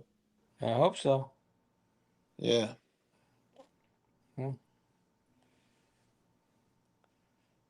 I hear in Florida it was very hot today, huh? It's been hot, Ron. Been really hot. Somebody told me that maintenance guy in my building told me it was 100 degrees there today. It might have been close to it. And, if you go inland, it's another 10 degrees warmer. Yeah, sure. My sister used to live in Coral Springs. I would go there. There wouldn't be a drop of wind there, and it would be hotter than Hades. Yeah, it's By the been ocean's a little bit a better. very hot month. Yeah. Well, I wish your father best of luck. I guess you might as well sign off, Joe, because Larry's not coming back, I guess, right? Well, we'll give him the benefit of the doubt for a few See minutes. that? Oh, here he is. See, I don't figured ever out give how to up do on it. Larry. Don't ever give up on Larry. I figured out how to do it. Where were you, Larry? The thing froze. It froze, but now I know how to do this. Now he has no sound. You don't I hear hear me? him. You do? I hear him. You can't hear him? No. Nobody I hear you. can hear me. All right. I could hear you. You know what? We'll end it. So I can hear you, Joe, but I can't hear Larry. Well, that's weird, and I can't see the pictures. Yeah. here's this. This Mitch says, Larry, you need to talk to Brett Pelling. He got the Pelling pacifier on the market. He might be a good asset. Let me tell you about Brett Pelling. His father in the 60s, when he first came over from, can you hear me, Joe? I could hear you, but I don't think Ron could. No. What's the Pelling pacifier? Pelling pacifier That's is the that. hood with The hood with the screen cups, like the mesh. the screen cups. Full round cups. It's like a mesh, like a screen. Uh-huh. The black cups. His but father. it's a screen. Can they His see through it? Yeah. Yeah.